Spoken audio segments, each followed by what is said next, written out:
for your whiskey needs. The lights were dimmed as our eyes met and you saw me. And forevermore, I'd like to share that vintage dream.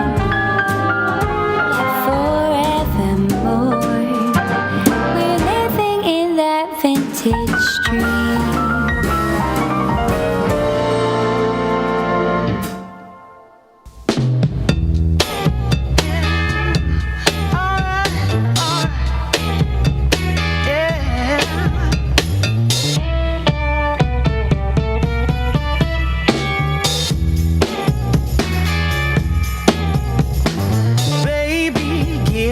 I'm thirsty. He grinned as he stumbled through the bar. Well, he said, give me some more love, give me some love, give it all. His breath really said it all.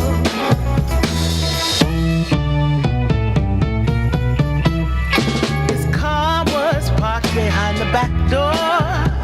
Tuxedo black, El Camino, 1969. Well, he said, give me some more love, give me some love, give it all.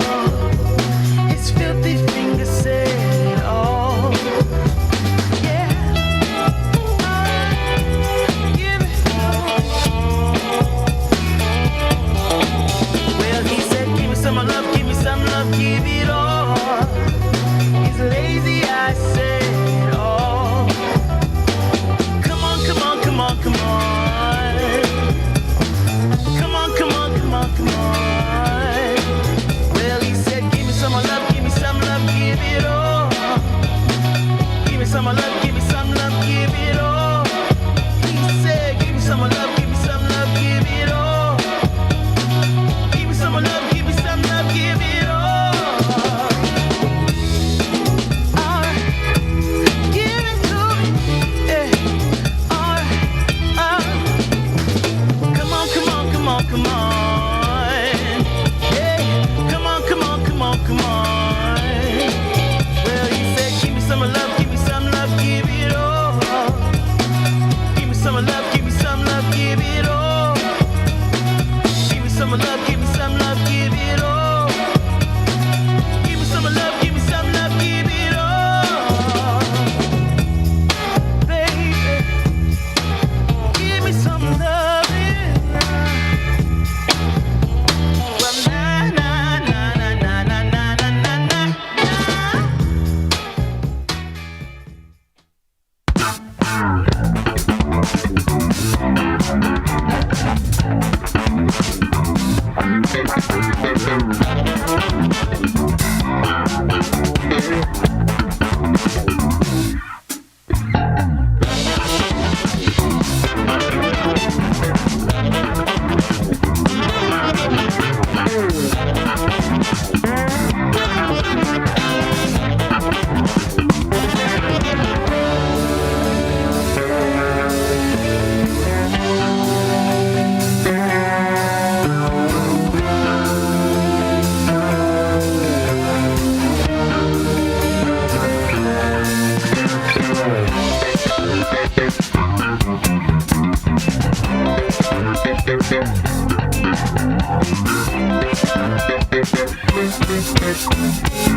Pretending it's not getting to me.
wanna come home, but I know you don't. So this time I'll hear it on the phone. If you got something to say to me, then say it to my face. What it's all about, why you're bailing out. Think you owe me an apology. Just say it to my face. You're sorry. You're so sorry. You're so sorry.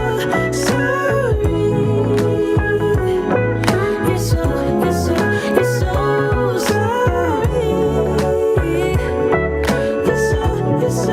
so sorry. Say it to my face. You're sorry.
The Benjamin Dixon Show is only possible with listener support.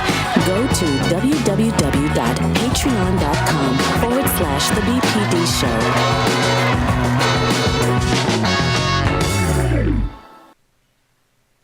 Today is Monday, October 11th, 2021, and America would like to have it both ways. It would like to be able to celebrate Columbus Day as well as Indigenous Peoples Day. Let's talk about that inherent contradiction and that glaring dichotomy. We begin this morning with On the Clock with Georgia Ford.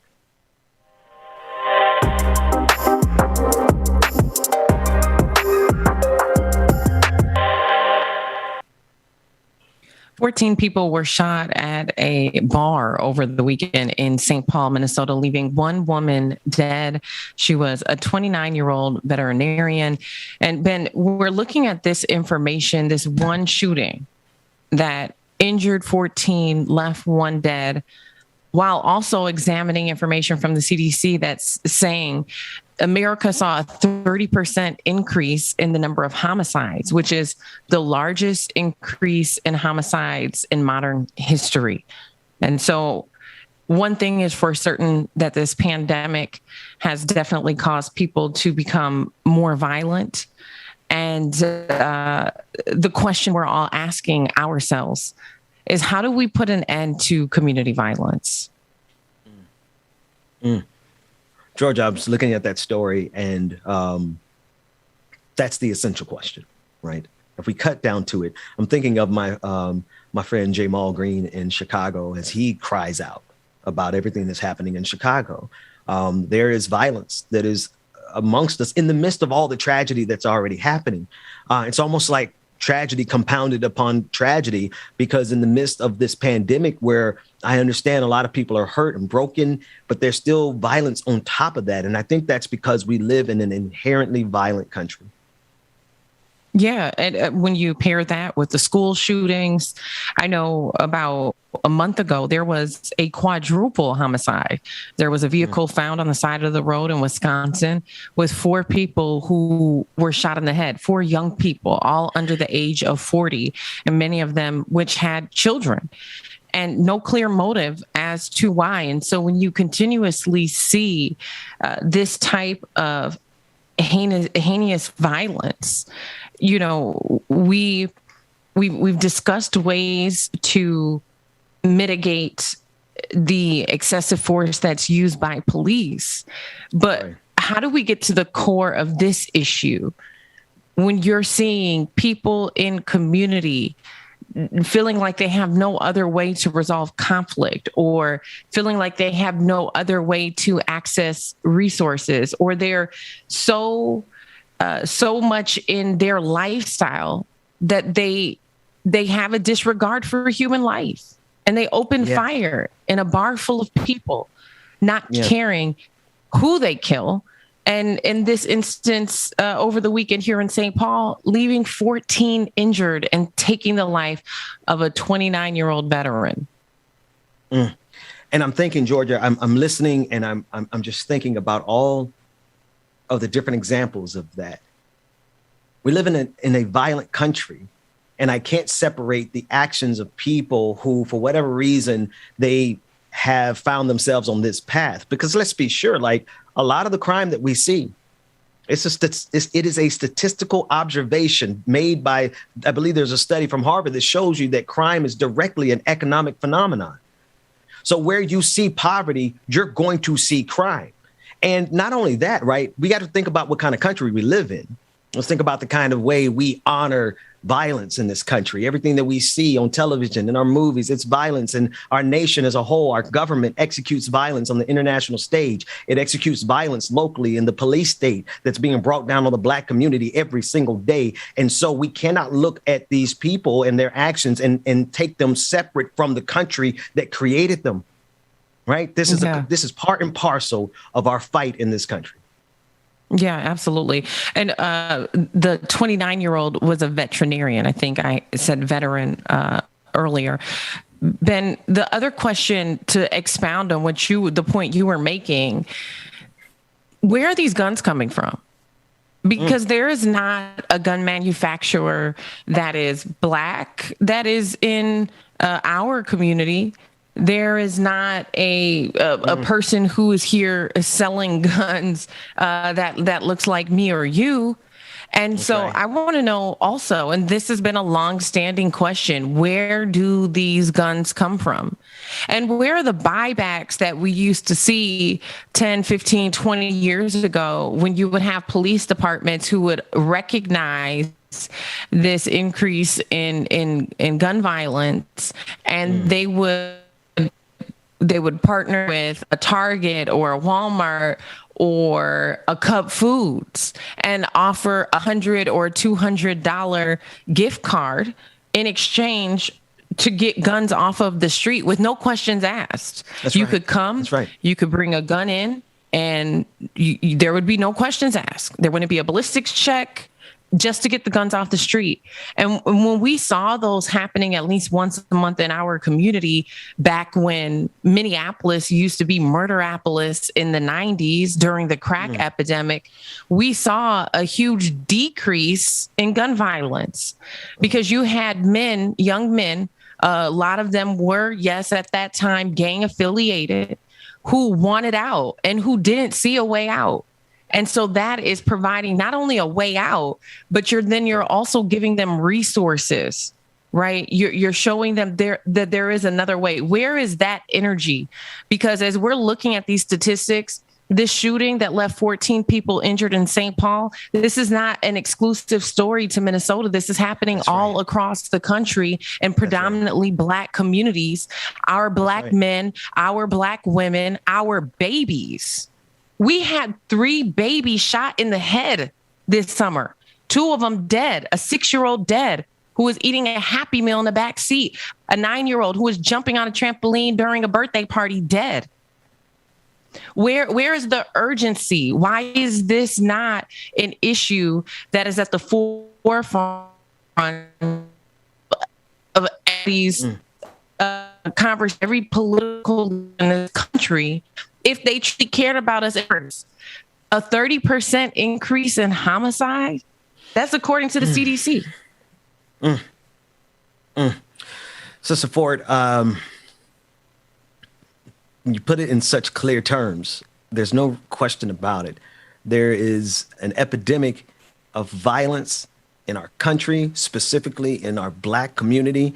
And as many dog whistles as are forwarded by politicians and political leaders who want to sever the violence from everything that's happening around us, you hit the nail on the head. The fact of the matter is that these guns, we aren't making these guns. We're not flooding our communities with these guns.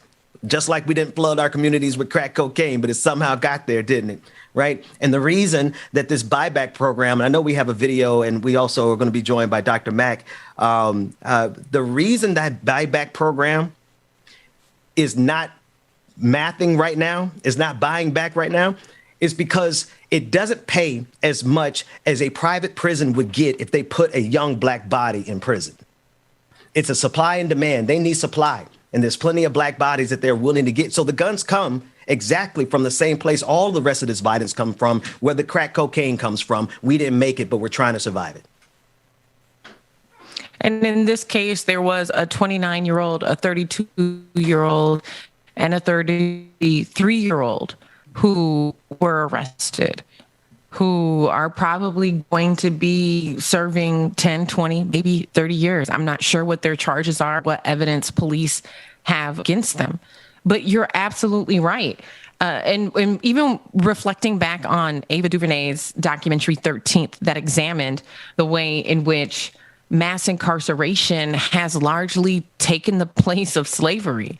It is absolutely a benefit to corporate America, to broader society, to have a large population of people incarcerated. And when you compare how many people we have in jail to the rest of the world. That's right. That's right. You know, it's absurd. And it is in a lot of ways, and not saying that people who act out violently and people who murder, not saying that they shouldn't be arrested, but what is the benefit to getting guns off the street? What is the benefit of mitigating crime when you know that incarcerating people will actually benefit you more? Then there is no benefit. Then it's just like, well, let them do what they do. And unfortunately, that in this country, I feel like it's the cycle we see, that we have to continuously pay the price. If this was an issue, like think about the opioid crisis, think about that pandemic or epidemic, when you had middle class, upper class, white kids or young adults who were dosing.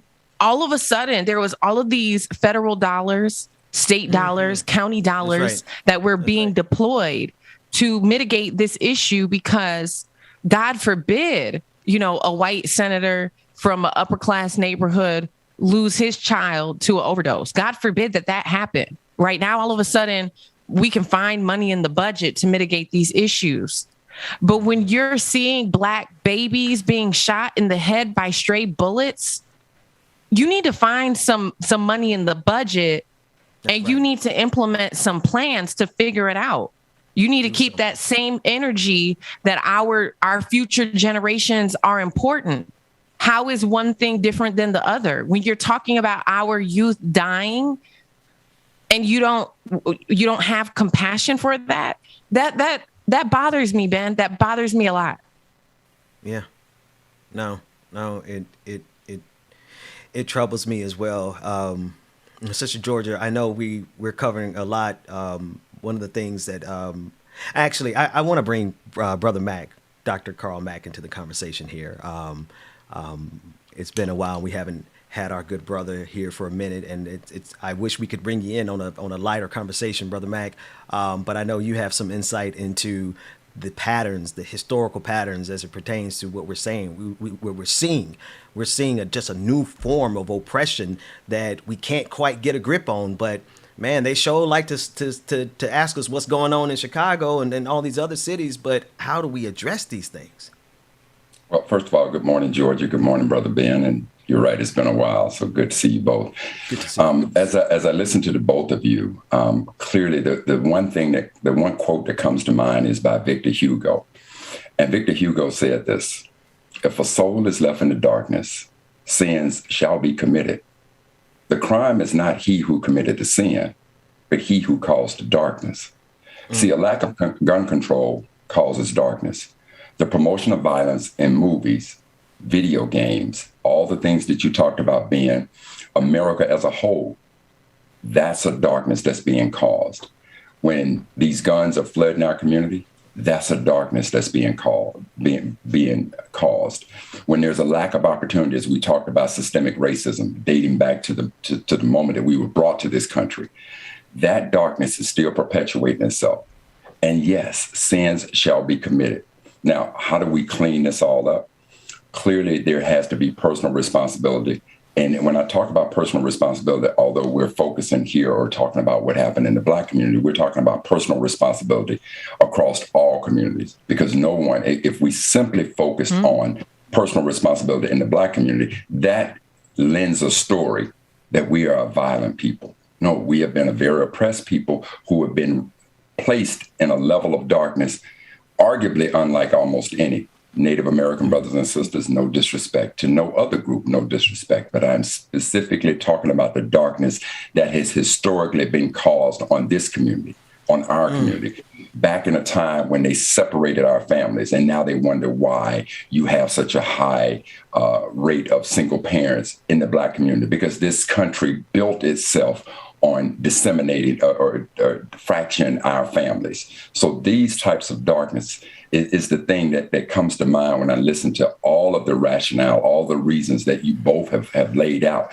It is exactly what Victor Hugo was talking about in that most poignant quote. So if we want to address this problem, it is incumbent upon us, as you said, Sister Georgia, where do we find the funding? Where do we find the resources to illuminate and eradicate the darkness and bring about some change? And that's not to say that there's a panacea to any of these things, which is why there's no such thing as a utopia. You can create as perfect of a community as you want to, and there will still be bad actors. But it is incumbent upon the rest of us to address those bad actors, to hold them responsible. So there's, just as there are a lot of issues behind this violence that is in this country, and being to your point, America itself has been a very violent country. And then when you add into the mix, when you're talking about where these guns, when you add into the mix of this violence, when you add the concept of capitalism, somebody benefiting off of that,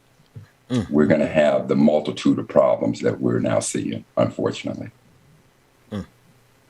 And it's interesting to have this conversation on today, which is, or was, Columbus Day, and now has been recognized by 13 states as Indigenous Peoples Day.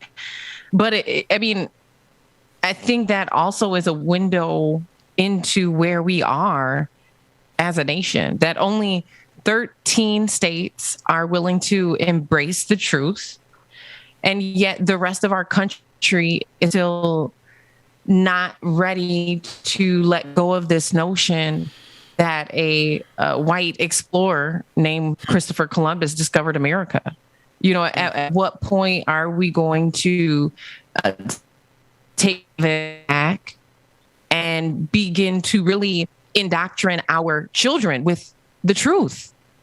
And until our entire nation is ready to do that, we're going to continue to see groups, subcultures here in our country that will say that the election is a lie, that will say other truths like climate change are a lie, if we can't get to a place where we as a country agree on the truth, we're going to continue to foster a culture that lacks integrity, that lacks honesty, and that feels confident to move forward on a lie. And so, I want to acknowledge our Indigenous brothers and sisters today. We see you, we recognize you, we value you, we stand in solidarity with you, and we are on your land. This is your land.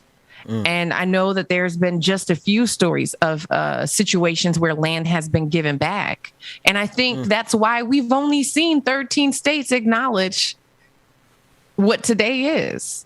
That's right. Is because once you start moving in that direction and you truly acknowledge the fact that Christopher Columbus did not discover America, it opens up the door to have a much more interesting conversation.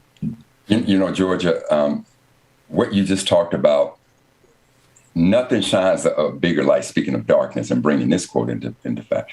A lie unchallenged becomes the truth.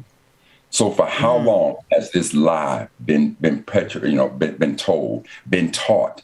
And so to now, we talk about the critical race theory and trying to talk about the history, the true history of this country, unless these lies are challenged, they shall become the truth, which also leads to this quote: he who defines rules.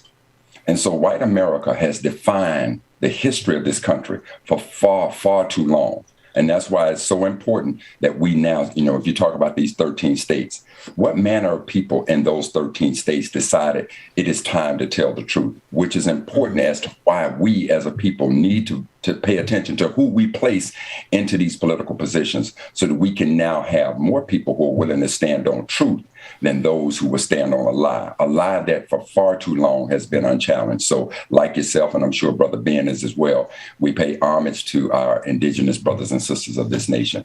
And so to talk about land that was given back to them, how do you give me something that belonged to me? How do you do that? But that is the sickness. That is the sickness of America. And it also says if there's an example of white supremacy, today shines as one of those days, that you are so wrapped into your supremacy that you think because you showed up here, you discovered it. You think that because you saw this great mountain that you have the right to name it Mount McKinley or Mount whatever you decide to do. Our Native brothers and sisters had a name for that. And versus you adopting that name, accepting that name, you're that inherent white supremacist part of you feels like you're the one that's entitled to name this land, to claim this land, to do as you see fit, to talk about how this land was, quote, discovered. You can't discover what was already here, who was already here. You can't dismiss those people. But obviously you can if you tell a lie and that lie goes unchallenged. Brother Mac, it's good to have you back. I just want to make sure that we say with clarity, we go through so many painstaking hurdles to make sure that we speak with a level of clarity and sophistication that is acceptable and palatable to this country. But at the end of the day, the only thing supreme about whiteness is its barbarity. And the best example I could think of, is Christopher Columbus. And the fact that we celebrate a barbarian in this country who is someone that our Indigenous brothers and sisters had to survive. Isn't that something? In this country today, we have the celebration juxtaposed with the survivors of Christopher Columbus. So, Brother Mac, thank you for being back and bringing that into clarity and the focus for us, because at the end of the day, the only thing supreme about whiteness that I have found in my lifetime is its barbarity. And, the thing that I have grown to really appreciate is the way that my Indigenous brothers and sisters honor the earth and show gratitude to all of the things around us, the water, the sun, the plants, and I remember getting a farm tour and hearing plants and seeds talked about as relatives.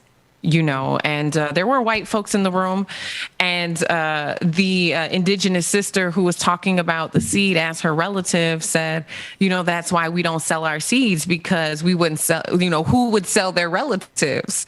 And there was just this moment, and everybody just had to laugh, because the white folks in the room know historically they probably would do that. But there is a lot to be learned. And so I want to encourage those of you who don't have a diverse friend group to diversify your friend group. My life was really, really blessed when I was able to forge friendships with Indigenous men and women. I learned so much, not just about myself, but about the earth that we live on. Yeah. Yeah. George, when you think about it, let's look at two examples. America's symbol of greatness is the bald eagle. The bald eagle damn near became extinct because there was no respect paid to this planet. The American buffalo almost became extinct because we paid no respect to it. We literally would just go out there and shoot them by the thousands, the millions, just for the sport. Whereas our indigenous brothers and sisters used the buffalo as a food source. They respected that great animal, and whatever they ate what they killed. Whereas in this country, we will do it simply for sport. And now you have folks with resources who will now go to the motherland of Africa to go on these quote unquote safari hunts. And what are they? It's not like they're going out into the wild. No, they're going to ranches that have these animals sitting there specifically for the sport of killing them. So when we talk about the lack of respect of this planet, if ever we wanted to take a lesson in climate control, how to deal with it, we should return and sit at the feet of our indigenous brothers and sisters and comprehend from them how they respected the sun, the wind, the water, the animals, the land in and of itself. But our arrogance as a country, our arrogance as a people, think that we know more than them. Thus, we labeled them at one point as savages. Well, Sister Georgia, coming up at the 8:30 hour, we're going to be speaking with an elder, an indigenous elder by the name of LostSioux from the Dakota Sioux. And Nika, the elder, is a Twitch streamer, and Nika is from the Chickasaw Nation, also a Twitch streamer. They're going to be joining us in the 8:30 hour for the Benjamin Dixon Show. And we're going to be discussing these things because it is such a blatant hypocrisy for this country to still honor a barbarian in the midst of the descendants of the survivors of that barbarity. Well, and Brother Mac, I'm glad that you brought up the issue about climate change and how to honor, the earth so that we don't have all of these issues with the environment, because that is what thousands of people are converging in DC to talk about this week. I've spoken to several people in the media industry, all flying out to DC, several organizers I know flying out to DC. It's anticipated to be one of the biggest moves for environment that we've seen in our time. But we're going to be tracking that. Like I said, I know a few folks out there who plan to send back interviews and footage, but truly, indigenous people have been leading on stopping these oil pipelines that continuously are constructed all across this country, that we're seeing senators and governors approve the construction of these pipelines, despite the fact that we currently have active oil spills that are spilling out in the Pacific Ocean right now. And we looked at what happened in Louisiana 10, 15 years ago, right? And so to see this move of people converge in DC and ask congressmen and women to truly think about our environment, because at the end of the day, you guys, we only get one Earth. We don't get a second shot at this. Listen, I would say this. There is no doubt that the comforts that we have in this country as Americans is because of these natural resources, oil, for instance. And so it is important that we're able to, if we use this oil, but clearly science is telling us that as a result of using this oil, you can create a situation that causes harm to this community. Now, in order to use this, pipelines have to be given. I would say I would choose a pipeline versus the thousands of trucks that are running across this nation. But through it all of our need to be there, there has to be some common ground that says, if we're going to do this, we have to do this safely. We have to do this in a way that we respect the community. We have to have plans in place to avoid catastrophic damages like what we've seen in the Gulf of Mexico, in our waters. And because of capitalism, people have begun to take shortcuts, right? Because of a disrespect of a lie being unchallenged, now that America has placed our indigenous brothers and sisters on certain lands, and now they've come to discover oil through that land, or they want to run a pipeline through that land, they think, no, we'll just simply run that through. No, right. no, you're not going to do that. See, so there has to be common ground and common sense and respect of how we use these natural resources. And again, for my indigenous brothers and sisters, I would say this: if I were on a plot of land and America needed to run a pipeline through my land, the hell with that. You're not running that pipeline through my land. I don't care. And if I do allow you to do that, it would be at something that is beneficial to our people, given what has happened. But to think that you and your arrogance can now say that you put me on a piece of land that you saw as having no intrinsic value, and now these decades, these centuries later, you find that there's a value there, and now you want to come back and come through my land? No, I need you to remember, we are a sovereign nation, and you don't come to this land because that's what you want to do for your benefit. No, it won't be played out that way. And I hope that not only our indigenous brothers and sisters stand up to it, but I hope that all of us, especially as Black folk, that we stand in solidarity with our brothers and sisters. You know, that reminds me of the North Dakota Access Pipeline, where people did stand up and they got arrested. And what happened there was so unfortunate because it was a violation of treaty rights. And being here in Minnesota, where a lot of the protesting for or against Line 3 has happened, we've seen the same thing. There's just a total disregard for indigenous people, their beliefs, their values. There's a total disregard for the earth, our environment, the natural resources that we need, that we desperately need in order to live, the air, the water, all of these things. And so we are at, I feel like, a fork in the road on this issue, where we really have to make some critical decisions. Just burning in my soul. I would dare to say that the very people who could piss on a treaty are the very people who at the same time can condone the insurrection that took place on January 6th. I would dare say that could be the very case. The people who have that level of disrespect for this planet. That's right. Yeah. Are the same people who could look at January 6th and somehow see something good about it. It wasn't an insurrection. It was a tour, right? So again, to our indigenous brothers and sisters, please, and Ben, I'm so honored that these people will be joining us, because we need to hear what their plight is and how we can be there to help support them. And George, I want to thank you so much for bringing this conversation to our community, to the country, to the world, so that we can now stand in solidarity with our brothers and sisters. Well, we are on the clock, so keep it here for more on The Benjamin Dixon Show.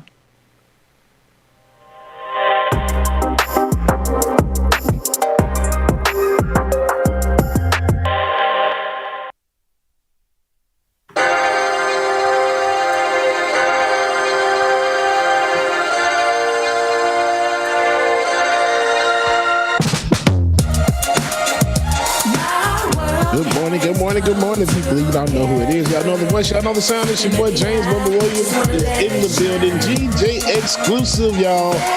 Good morning, everybody. Happy Monday. Hope your Mondays are going well. Get your tea, your coffee, whatever it is you need. On the clock, we appreciate you, Georgia Fort. Welcome back, Dr. Matt. Good to see you, brother. Well, coming up next to the Benjamin Dixon Show. Good morning, Ben. Y'all stay tuned. Good morning, everybody. Life gets better when you find you. And if you mind you, peace will abide and hide you until it's time to start anew. So live it up. We grown, ain't got no curfew. Who brought the bad vibes? Tell that bitch move. Talking all in my ear, now that's a bitch move. Pressed that I arrive, mad that I survive. All your sad attempts to send me to the sky. But I've been in the wind, been had wings. I was always this fly. Oh Good yes, morning, and that's probably why you're y'all. mad. Don't let Evie turn you into a trash bag. So get glad, Dwayne, find out can why you you slide sad, me over a little bit? All that jealousy, you should subside. I think it's time to turn that mirror on you. Put it up close for a clear view. And look deep down inside. And soon you will find a pretty soul that needs more shine. My world has come together. And maybe I just want to Good morning, everybody. Good morning. Sunny Wright, good morning. Nicholas Rodriguez. Good morning. Seven Sweetheart, what's going on? Good morning. On and on it goes. Oh, there we go. That's much better. Thank you, Brother Dwayne. That's my dog. Melanie Dennis, good morning. Black Magic, A Lady, 747, Shoot the Dragon. The Church Lady, Laura Strada, Vid, Iris Jones, Infinite Content. Good morning, brother. I appreciate it. And yes, if you were not at the Patreon party, y'all missed it. Have you seen it like the shine lights? You tried, but you could never dim my light. Please know it was good stuff, man. But welcome, everybody. Good morning, Brother Lateef. Good morning. Shout out my brother Chuck Diesel in the building. My hype man going on. Chuck Diesel, good morning. Tiger, good morning to you, sir. Alicia, good morning, Alicia. Lily, what's going on? Good morning, everybody. Nat A, what's going on? Pioneer, Peter Low Frequency, good morning, everybody.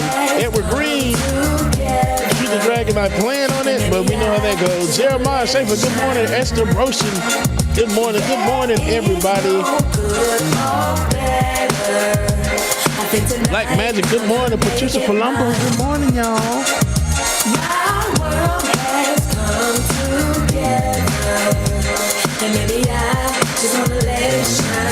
Mark from Australia is in the building. Good morning. Ear Hustler, good morning. Juanita, good morning to you. Ty G, good morning.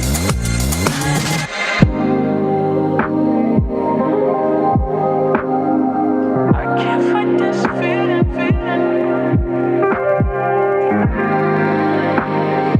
I can't fight this feeling.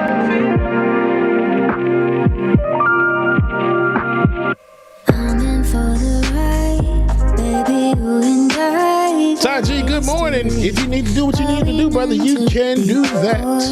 Is it all a lie?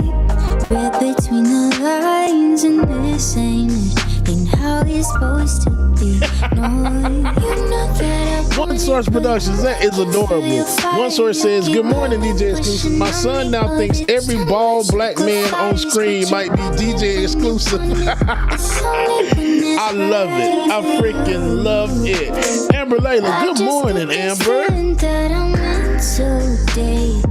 I just got this feeling you gon' take and leave. I just got this feeling you don't say what you mean. I just hate this feeling, but I can't fight this feeling. I can't fight this feeling no more. Cut it out.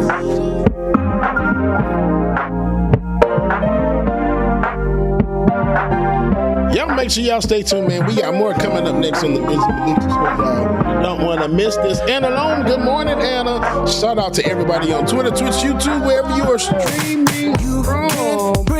Good morning to you. Give me the divine intervention. Anna Hart, good morning.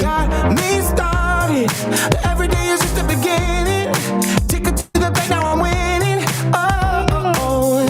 Call me crazy, tell me lies. It won't stop me, watch me rise. No more anchors holding me down. Now all I need is more. One more hour, one more minute. One more chance for me to win it. Yeah. Sweet Dingo 45, good morning to you. Laura Estrada, this coffee is bussin'. This is what it is. Good. This is the last drop it is. On the top, nothing's gonna tell me to stop. Oh, push me through the fire. All I'm gonna feel is the heat burning underneath of my feet. Ooh, so call me crazy, tell me lies. It won't stop me, watch me rise. No more anchors hold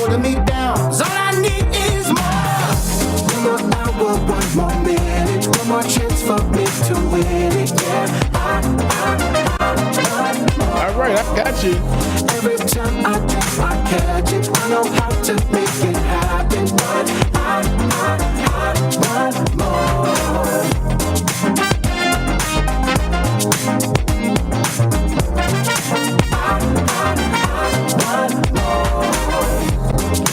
All right, y'all, it's time for the show to get back going. And welcome back to the screen, my brother from another mother, y'all, Benjamin Dixon. Good morning, everybody. All I need is, all I need is, all I need is more.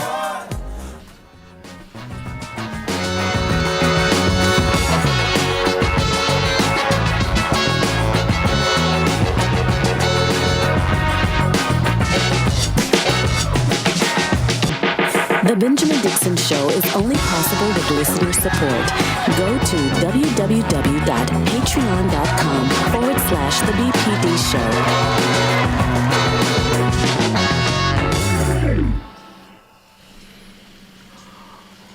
Welcome back. Dwayne, I'm not really sure. Okay, there we go. Now I can hear clearly that the rain is gone. Welcome back, everyone. It is Monday, October 11th, 2021. Welcome back to the Benjamin Dixon Show. I'm joined on the screen. Brother Carl Mack is on the screen. I also just want to bring our guest in. Let's just jump right into the conversation. We are celebrating with our brothers and sisters and non-gender conforming individuals of the indigenous populations. And we have on the screen here, and we actually want to bring more folks on the screen. Right now, we're bringing in Nika, also known as JammedTomb on Twitch, a supporter of our show, and also speaking from the indigenous perspective. How are you this morning? Thank you so much for joining us. What I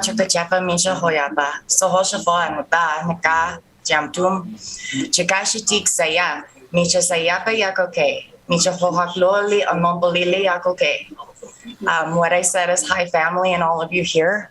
My name is Nika, or it's actually Nika, but most people say Nika because it's easier. Nika means bear. I'm also JammedTomb over here on Twitch. I do a lot of recycled art streaming, trying to teach people how to not throw just everything in the trash. Thanks for having me here, and thanks for hearing me speak.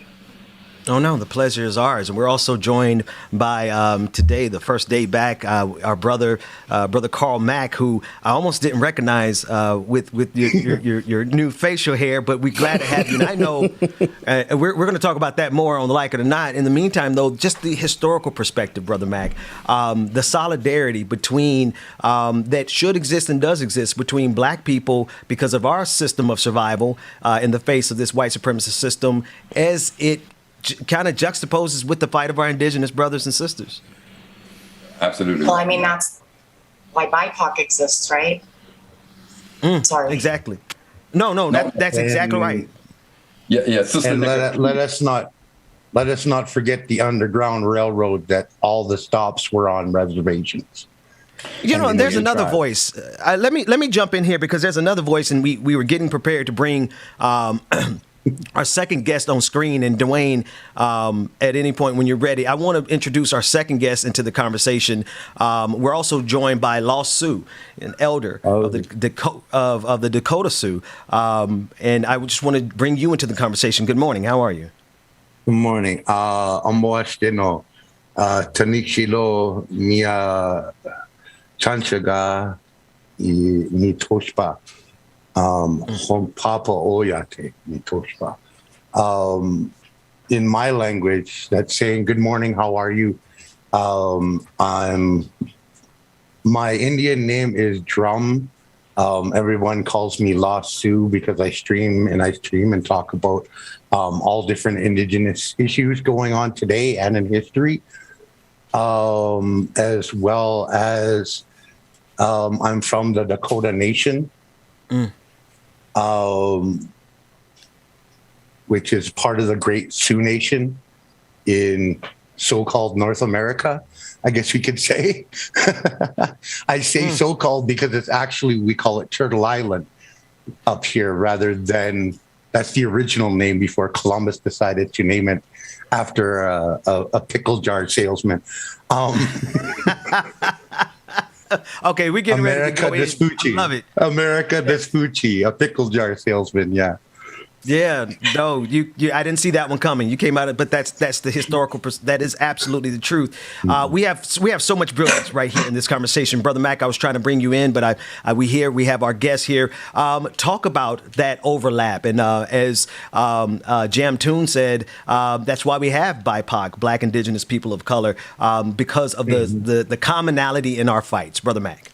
Well, Ben, I would say this, given that we have these two distinguished guests on, and they understand even more so than I, the relationship between how Native Americans, Indigenous brothers and sisters help our particular people, I certainly like to hear their perspective more and sit at the feet of our brothers and sisters and learn. So, Sister Nika, Brother LostSioux, if you could just educate us on the way that Indigenous brothers and sisters embraced us as a people and the support that you all gave us during those very trying and dark times in our history. I wasn't sure that we were going to hit this topic, and it's just, this one's a long one that takes a lot to unpack, but essentially it's a lot, y'all, and I don't know that we actually have the time to unpack it, but Indigenous people did take part in the Underground Railroad. And in order to protect our relatives that we took in, we were forced to take ownership of them, or some landowning person could come and take them. Or we would marry them. My people, you couldn't marry them, and you had to own your husband or wife if you were living in the place that my people were from. And many different tribes married them in, and when the soldiers and the slave hunters, now known as the law enforcement agency in this country, came for our Black African relatives, we literally know their family. They're married into the tribe. You're coming for who? No. And we literally were like, no, if you want a war again, yeah, we'll go to war. But they're not leaving. There's layers on layers of our interconnections in history, and how, honestly, the only reason they were able to enslave your ancestors is that they ambushed them and put them on ships for months to a foreign land. They tried to enslave us. They just found out that you can't enslave a people on their own land. We fought back, and had they not put you on ships and broke your ancestors down to nothing, skin and bones on those ships, they would have been able to fight too. This would have never happened. But they found out that they could not enslave people on their own continent, and so they went to another and they ambushed them and brought them here. Can I just, Brother Mac, just real quick, because I just got to drop this and I want to throw it to you. We found that out in Afghanistan. We found that out in Vietnam, but I digress. Brother Mac. Well, certainly let me say on behalf of our people, thank you all so much for the love and support and protection that you've shown us. Clearly, one of the names that comes up even before the Civil War situation was when Lewis and Clark were so-called exploring turtle or this, what we now call the North American continent. And there was a brother named York that accompanied them. And so one of the stories about York was that it was within the Indigenous tribe that, the darker the skin, they viewed it as bravery.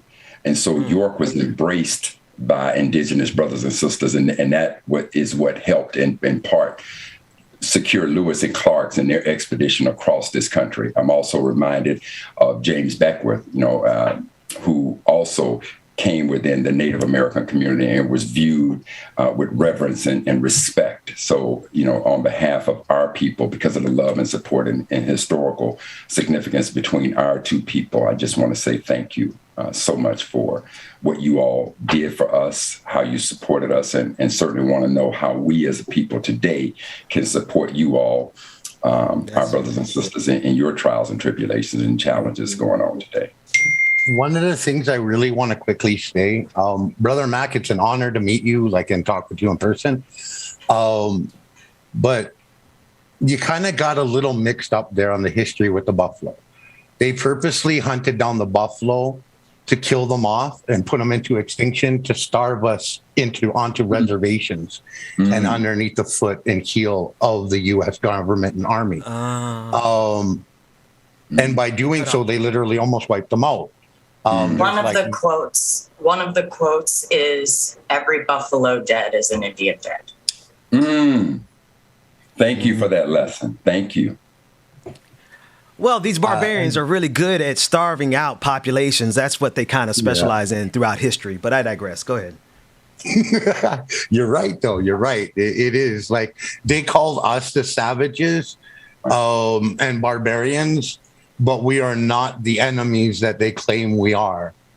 We have never been those enemies. Like when Columbus landed here and the Pilgrims and everything, even like everywhere they went where indigenous people are, they were treated with compassion and love and respect. Like even here, where Thanksgiving came from was from the Pilgrims that were here, were starving. They didn't know anything. They couldn't feed themselves. They couldn't work the land. They couldn't hunt. They didn't know anything. And they were eating themselves. And then we came along, one of the tribes came along and seen them, took pity on them, clothed them, fed them, showed them how to hunt, showed them how to farm, and also introduced them to soap. Because at that time, Europe was all about perfume wearing rather than bathing, because some priest had said that bathing was likened to sin and the devil. So I don't know where that came from, but some drunken moment, you know, and we have like the King Henry literally sat back and put out a royal proclamation of 1970 or 1876, I do believe correctly.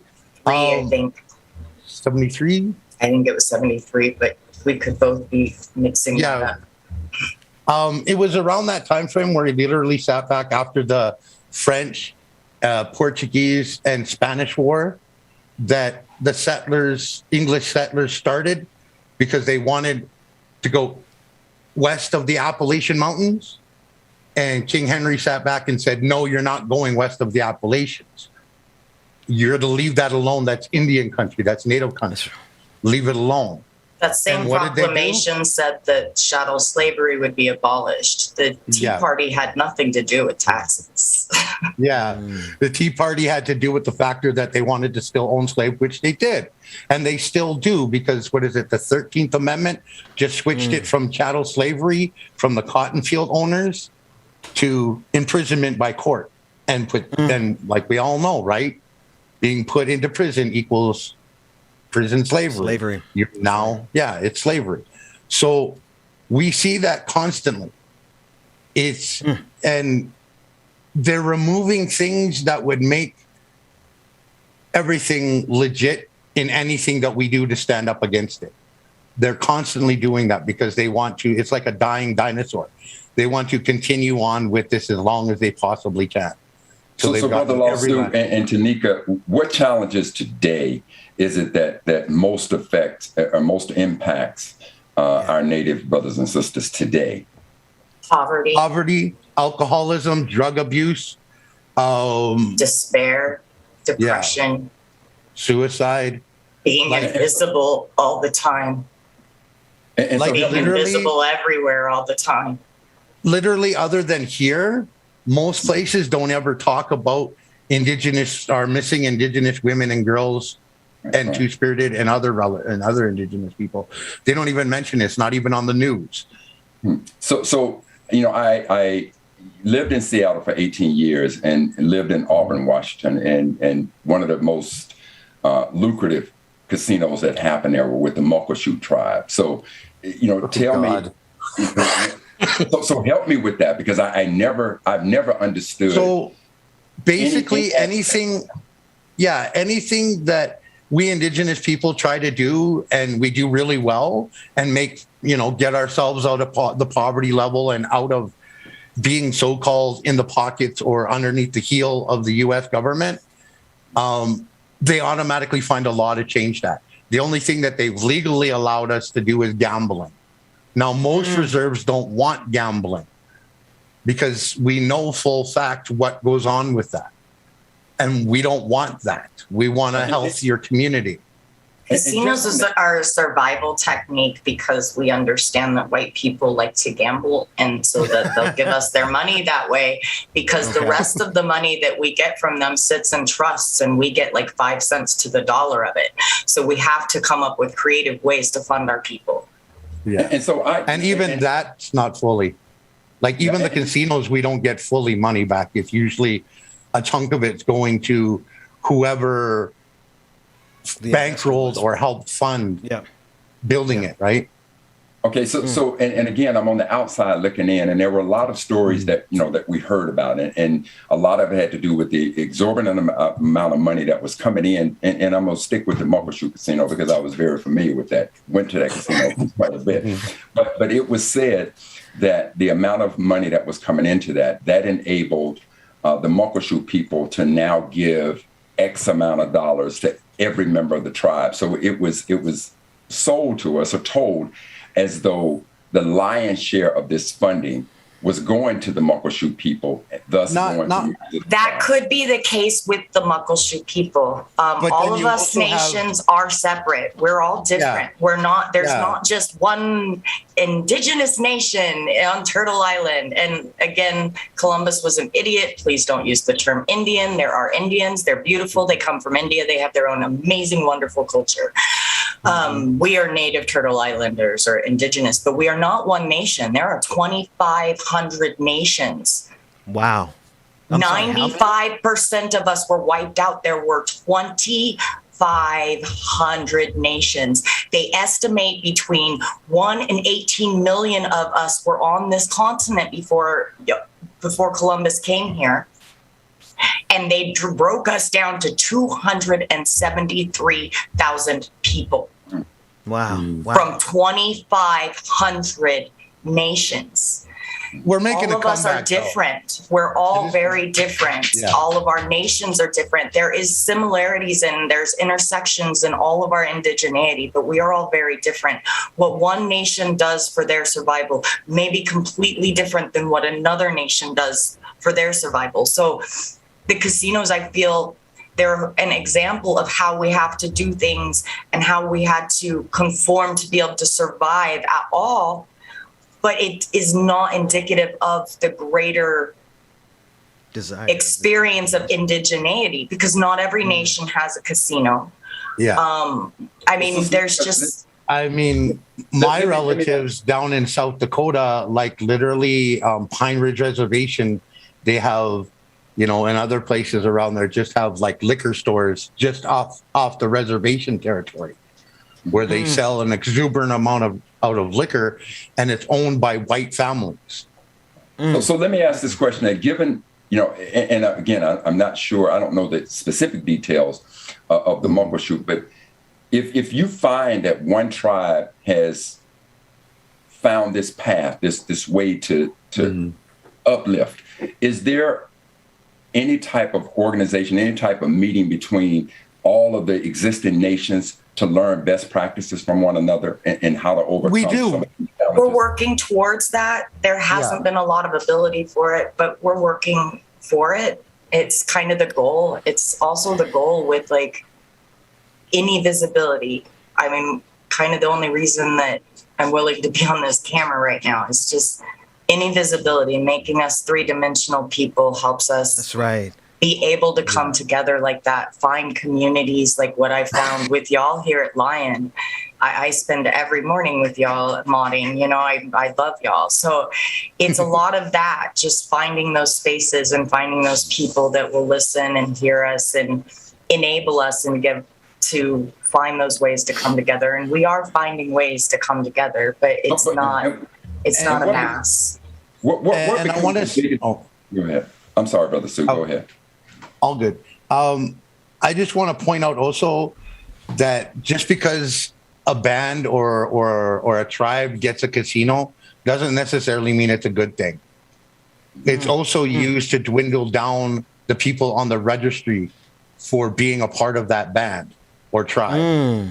And certainly, I don't want to focus so much on the casino. It was just one aspect of it. But what becomes the challenge of these sovereign nations all coming together, what are your biggest challenges of coming together, trying to learn best practices, even when it comes to, you know, blood quantum, blood quantums and loss of history. Even our own people don't all understand our own history. There was a lot of whitewashing for our survival of our own histories within our own people. I mean, there are Jagasha that don't even understand our own history. They just started telling certain truths this last year. So there's a huge one too. I mean, the same way that y'all are written wrong, the same way they gloss over certain aspects of slavery and things, they do that same thing with our history. What you read in books is predominantly wrong. You probably actually don't know anything about us or just about this much. Yeah. Literally, it's been over the past couple hundred years that there used to be almost 95% of the population of tribes knew and speak their language and could like practice their ceremonies and knew their ceremonies. Now it's down to like about 15% of the tribes that know it. And we're working really hard to gain and bring back that wisdom and knowledge and our voices and our traditional language. Because they say once we lose our language and our culture, then we're no longer Indians. And that's how they put it. Believe me, I can absolutely relate to that. Now, you used the term blood quantum. What is blood quantum? Blood quantum. You know how with our Black African relatives, they use the 1 drop rule so that the slave master could rape a young Black African woman in their basement. And if it popped out a child, they would always be slaves for generations. There was no escaping it. That's right. They use the blood quantum for us. So you have to be 51% or more in order to be counted as an Indigenous person. So once you get under that 50% and less, you are considered by the government no longer Native, even though the tribes, many different tribes are all like, no, we know who our relatives are. We know who's our tribe members. We know who they are. That doesn't wash, which is also part of the things that come along with casinos, because it's specific to those things. It's specifically reducing the amount of Indigenous people on paper. That's right. Not necessarily in reality, just on paper. But it's not only that. If you can't tie your indigeneity to one nation, like I meet blood quantums, even looking this pale like this, it's not my fault colonizers dip their wit everywhere in my heritage. What it is it alienates our brethren that might be of mixed descent, of any mix, whether it's Black, white, and Indigenous, or Chata, Chickasaw, Dene, white, Black, and Chinese. If you don't have enough of that one nation, you don't get to be on the registry. So you get zero benefits. So like we have brothers in our community, one brother in particular that I love, that he looks more Indigenous than me when you just glance at him. He speaks the languages, etc., but he still doesn't meet the quantums. I do. What sense does that make? Brother Mac, let me jump in there real quick, only because we're coming up at time, and I do want you to get your question in there, Brother Mac. We're going to get ready for a break. I want to pause for a second, though, and I just want to thank the two of you for exposing us to this level of information and this level of conversation, along with what's needed for the Indigenous peoples across this nation. And then to just hear what you guys are going through, what you all are going through. It sounds so much like what is happening in Black communities, but it sounds like the game that is being played here, Brother Mac, and I'll toss it to you. And then I would love to get a last word from both of our guests before we go to break. What the game that is being played is, if you were Black, this country clearly didn't owe you anything because of chattel slavery. They didn't see us as human. So everybody who was Black, be Black. But if you were of Native descent, if you're Indigenous, then they were like, oh, no, we got to cross a hurdle for you to get up there. Because why? Well, there's treaties. There's debts that this country clearly owes. So they've been playing some games with us over these years. Brother Mac, pose your question for them, and I'd love to hear our guests before we get ready to take a break. Brother Mac, or I guess anyone, whoever has a thought on that. Oh, I'm sorry. So as we go back to the blood quantum, I understand that that's America's definition of blood quantum. And you talk about these benefits. So is there some benefit that, quote unquote, America gives to Native Americans that meet the, quote, 51%? That's one part. Pennies, chump change. But the other part is, not really. Well, No, for my nation, it's what they owe us from the treaties, and we don't even get that. And some of our nations don't give checks because they put it towards mutual aid resources. And like the Sioux Nation has won a land claim, and there's like millions of dollars sitting in a bank account that no one will take. No one from the Sioux Nation will take, because we don't want the money. We want our land back. Land back. We want the treaties honored that were literally changed after they made it with us on their way back to the government. They changed the wordings of it so that these treaties no longer represented what was made with us Indigenous people here on Turtle Island. None of it was. So given that the benefits are small, as described by you all, how do you all, as Indigenous brothers and sisters, how do you all define who is Native and who isn't? Is there a percentage? Can I reframe your verbiage there? There aren't benefits. We don't get benefits. It's money that they owe us, that they do everything that they can not to give us anyway. It's money that is set in trust, that they have owed us for hundreds of years, that is sat in trust earning money, that they make us pay lawyers to get, that we end up 5 cents on the dollar, y'all. There is no benefit. I need that taken out of everyone's vocabulary where it concerns Indigenous people. There is no benefit. We pay taxes just like everybody else. So we got listen, we got a lot of miles to cover because there's so much to unpack here, and there's so much more. I am curious about how many acres we're talking about land back, because they understand the value is in the land. They know cash they can get out of you. They can put you in enough poverty to squeeze millions of dollars out of you, but they can't do nothing with you when you got your own land.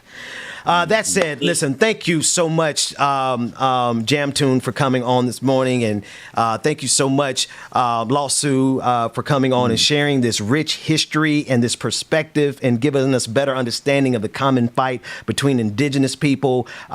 Where can people find and support your efforts? I'm at twitch.tv/LostSioux. I stream, twitch.tv LostSioux. And that's where I stream, and I cover all different kinds of things, including like the residential schools and everything. So. And JammedTomb, how can everyone get up with you and support your work? I am JammedTomb on Twitch. I do mostly recycled art. I'm the pressure valve relief. So come have fun with us. And then I hang out every morning with y'all in the Twitch channel. That's right. And you're moderating. I'm your mod. You are our moderator. Thank you so much for what you do. And thank you both for bringing this so that we could have this rich conversation about the true history. Brother Mac, if you can stick around a little bit longer. Go ahead, my friend. I just want to really quickly state before we end this thing. If you don't understand land back, please come and talk to us Indigenous people. Each tribe has a different outlook on what land back will be. But it benefits you as well, because that means that there's no more parasitical landlords kicking you out because they've already received money from the government during COVID for your rent. And then saying that you still owe them money. There is no landlord I know of that did not sign up for the program to get money. They're too greedy to pass that up. And all of these lands that they're doing this to you all is all stolen lands. It's stolen from breaking treaties, because people like Custard and them found gold in them hills, or they found oil. They keep doing all these different things to break and violate treaties. Treaties are the ultimate supreme law of the land, which means even the law enforcement is violating treaties. That's right. And when we've seen the people at the Haitian people, our Haitian relatives at the border, literally, many of us thought it was the 1800s again, and we're like, "Fuck, do we need to get our guns?" Like, what the fuck? Pardon my language. Sorry to swear. But you know what I mean? It pissed a lot of us all right. off. That's all right. My mama gonna send you. She's gonna send you the bill for the cussing. But it is so. These are stories that we don't hear. I got to get you guys. I got to get you all back. I think we need to have a regular segment to have a regular reminder of the intersection between our fights and the fact that there's a hypocrisy. I want to close this. We're going to go to a break. I'm going to turn it to DJ Exclusive. And we're going to go to Like It or Not. So everyone, please stick around. And JammedTomb, thank you so much for moderating for us over there on Twitch. But there's a hypocrisy that is in front of us, and I think about it all the time. I think about the fact that every single day in this nation, there is a group of people who have to stare in the glaring hypocrisy of this empire being built on the bones and the land of their people. Now, if there's a moral arc of the universe, it owes a debt to the indigenous populations, and it owes a debt to black people. So pay us what you owe us, give them their land back, and run us our reparations. We're going to take a quick break. When we come back, it's going to be Like It or Not going down. DJ Exclusive, it's in your hands. Rest in peace, my uncle Mark Quayle, and to all my people who lost their lives at the hands of white police.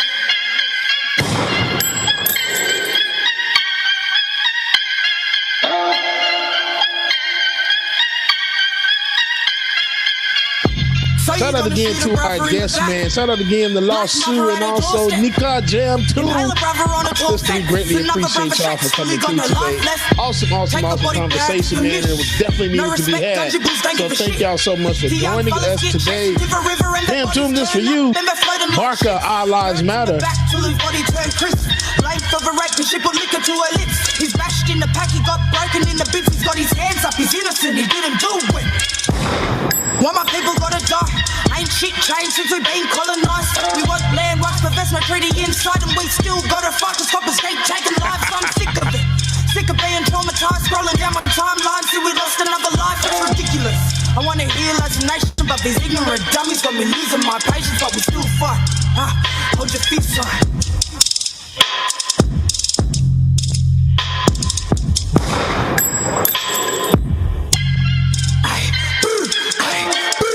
My war cry, how many more of my people gotta fucking die? Out here on the streets, real steady, just fucking lights, red and blue, flashing by, tricks playing in my mind. I'm out here trying to live it right, wondering if I die tonight. It's heavy how we living, but we living our way. Ready for the day in Miami, we pray. I pray that a small gear don't stay safe, and I hope that our babies get to see better days. Questioning if anything's ever gonna change. Locked in the cell and the smells real strange. Locked in my mind, but my brain ain't caged. I'll never simulate, I'm a proud dude, babe. It's what's about me to get the picture. If you don't stand with blacks, no, I ain't rocking with ya. Black lives matter. Our lives matter. They got blood on their hands.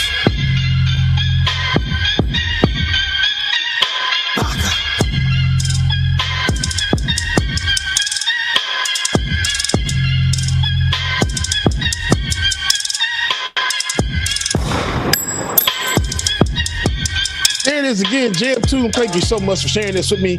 Barker, again, Our Lives Matter, man. Make sure y'all go check that out on YouTube. Real quick, get started with Like Not. We're gonna go get our new patrons back. Our new patrons read off so fast and get that out the way. Boom. No more double, go ahead and detox. Yeah. Came from the trenches, they ain't showing us no love. Tagging in the city. All right, y'all. New patrons for today. New patrons. We have John E. Rosie Bean. What's going on, Rosie? Diesel is on the day on Like It or Not Patreon. Welcome, brother Chuck Diesel. Again, our new 2 subscribers. We have Blue Daddy 2 who subscribed with Prime. Sammy Lynn, the Con Dragons gifted a subscription. The Anarchist Laboratory Son. Chicken Fire Dragon gifted a subscription to Bestie 1. Ginger Snap subscribed and commented, loving hearing being in the truth, speaking the truth, and featuring other left-minded individuals who normally never get a break in the mainstream. Much love to you. Much love to the Twitch chat comrade. They've been subscribed for 5 months. Then we we have Nestle Wipes, who resubscribed, and Jason Society rated our channel with a party of 9, and Dr. B Win, oh my gosh, Dr. B Win is rating with a party of 7. Welcome, y'all. Y'all make sure y'all come on in, get your coffee or tea. You're doing whatever it is you need to get your morning started. Y'all like it or not, is about to start soon with our sister from another Mr. Rebecca Azor. Make sure y'all stay tuned, y'all. Benjamin Dixon Show. Good morning, everybody. I'ma love you way before I got a mission. Told this mama about my side, gave her some tissue. We were just a hood, baby, with some mission. Hood, baby, from the struggle. Long time had a hustle. Glad we made it through. I'm just glad we made it through. Hood, baby, from the struggle. Long time had a hustle. I'm glad we made it through. Georgia, if you're watching, Georgia, this joke is for you. What state is known for its small drinks? What state is known for its small drinks? Minnesota.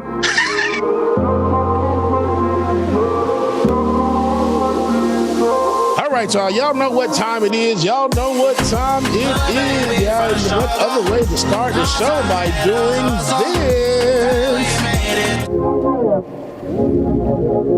Yeah. Oh, okay. They said not yet, so we can.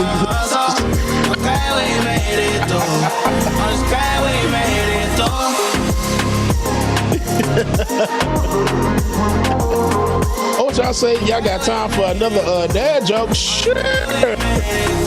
What do houses wear? What do houses wear? An address.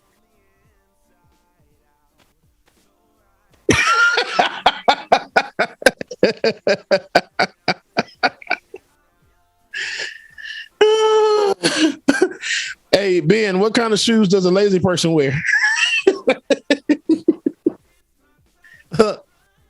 Loafers.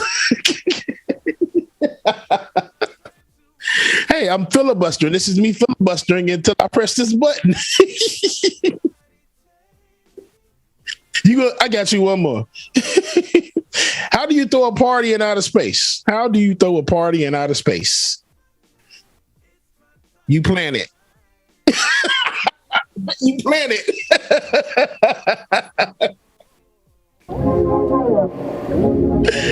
All right, y'all know what time it is. Y'all stay tuned. What time it is? Good morning, y'all. Get your like it or not. It's time for Like It or Not, y'all.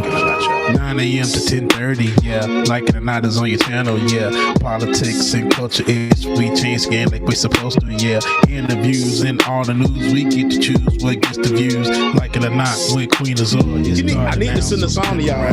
Like it or not. Oh my God, Dr. Mac ain't heard the song yet. Like it or not, y'all stick around. Oh, Rebecca Azor is coming through. You know she got a good story for you. Oh, Benjamin, that's my dog. This is his show. He's a politics pro. I am your DJ. DJ exclusive. Y'all know who I am. I stay dropping them jams. Like it or not, it's going down. Like it or not, y'all stick around. Oh, like it or not, it's starting now. Like it or not, it's about to go down. Like It or Not with Benjamin Dixon starts now.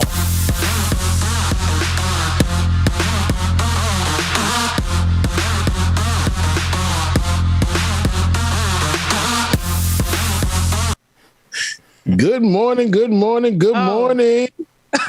Good morning Wow. and welcome to I just Like It feel or like Die. it's Rebecca Azor, stop. You know, Rebecca, we've been doing this for 5 years now. My God, today. Welcome to Like It or Not, where we're free to tell the truth. and not care who doesn't like it. Hey, Dr. Carl Mack. Yo, Dr. look Mack. at you. What is this? What it's giving? What he's giving gold tea for the winter. He's giving gold tea for the winter. Right. Good to see the fam back and look at Ben. Doing good. We've missed you over here. Like you literally, packed your bags and never came back, and we didn't know what it was going to be. He went up the steps. He went up the steps on Family Matters. He went up the stairs and never came back down. But he came back, y'all. He came back with a goatee. He came back with a goatee. Amen. Amen. Amen. Somebody said this the evil Dr. Mack. I'm like, the beard, the goatee. Oh, okay. Yeah, it's the doppelganger. It's the mirror. Go ahead, bro, Mac. Queen, I think the word is unplugged. I like that. Sometimes you do have to unplug and recharge, right? You have to make sure that you're good, and that's why we are happy that you did take time for yourself. And we're also happy to have you here on the show because we want to let people know that we missed you too. We were always, hopefully you watched because we were always talking about you. Okay, yeah. We were always talking about you. We were always running jokes, but we were always showing love. So we're happy to have you here today. Return of the Mac. Return. Right, return of the Mac. Yes, it is. Oh my God. Yes, I did. I will tell you this. I was, part of my absence was I renovated my mom's house down in Jackson. So renovated her house completely. Nice. Gave her funding for new furniture, so her world is nice and tidy right now. So I had to go down. That's all right. Just check it out and do a little mama do list. So whatever. That's right. Yes. I did. That's dope. That's right. Yeah. That's nice. That's more than a mama do list because I just go home and be like, Mama, you need groceries. Mama, you want me to paint the wall in the kitchen? That's what I got. But one day, we already said one day. One day I'll be like, go buy my mama some land, go buy her a house, Mama, go get the furniture you need. You know what I'm saying? Rebecca. This was a complete renovation. We pulled up all the carpet in the house. Nice. We did floor, sanded them, stained them, refinished them, redid our entire bathroom, redid the kitchen. I mean, the house was a complete makeover, and my mom had furniture. Sounds fun. She says, baby, my bedroom set, I've had it since 1965. I said, Mama, here's money. Go get you a new one. Wow. Dining room set, new bedroom furniture, whole house just redone. It's just beautiful. Said, Let me upgrade you. Let me upgrade you, Mama. Let me upgrade you. Shout out to Mama Mac. Shout out to Mama Mac. Mama Mac. I love it. That's what's going on. And Mama Gwen was at the patron party Friday night. Shout out to everybody. I mean, James, that's one of the largest we've had in a long time. And they partied so hard at the patron party that you and I both left them there. They still stayed after we left. Hey, come to find out, that's been a thing. Like, oh, wait, y'all stay in here?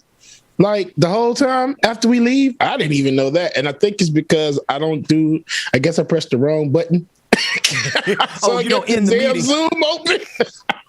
You supposed to end the Zoom meeting. Did what Snoop Dogg did when he was playing that game online, and he had that thing just left on open for 24 hours, and he just had it rolling.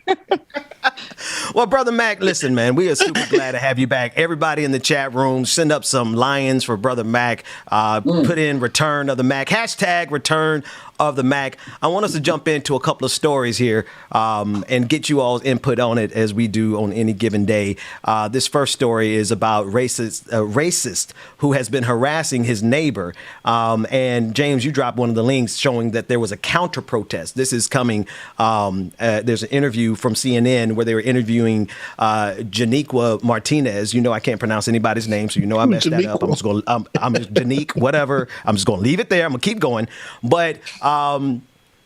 They've been harassed by their neighbor. Every time they come out of their front door, there is a monkey sound, clearly racist intentions to offend and harm and hurt this individual. I want to play the clip first from CNN so that we can get a pretty good context of what's going on with this story.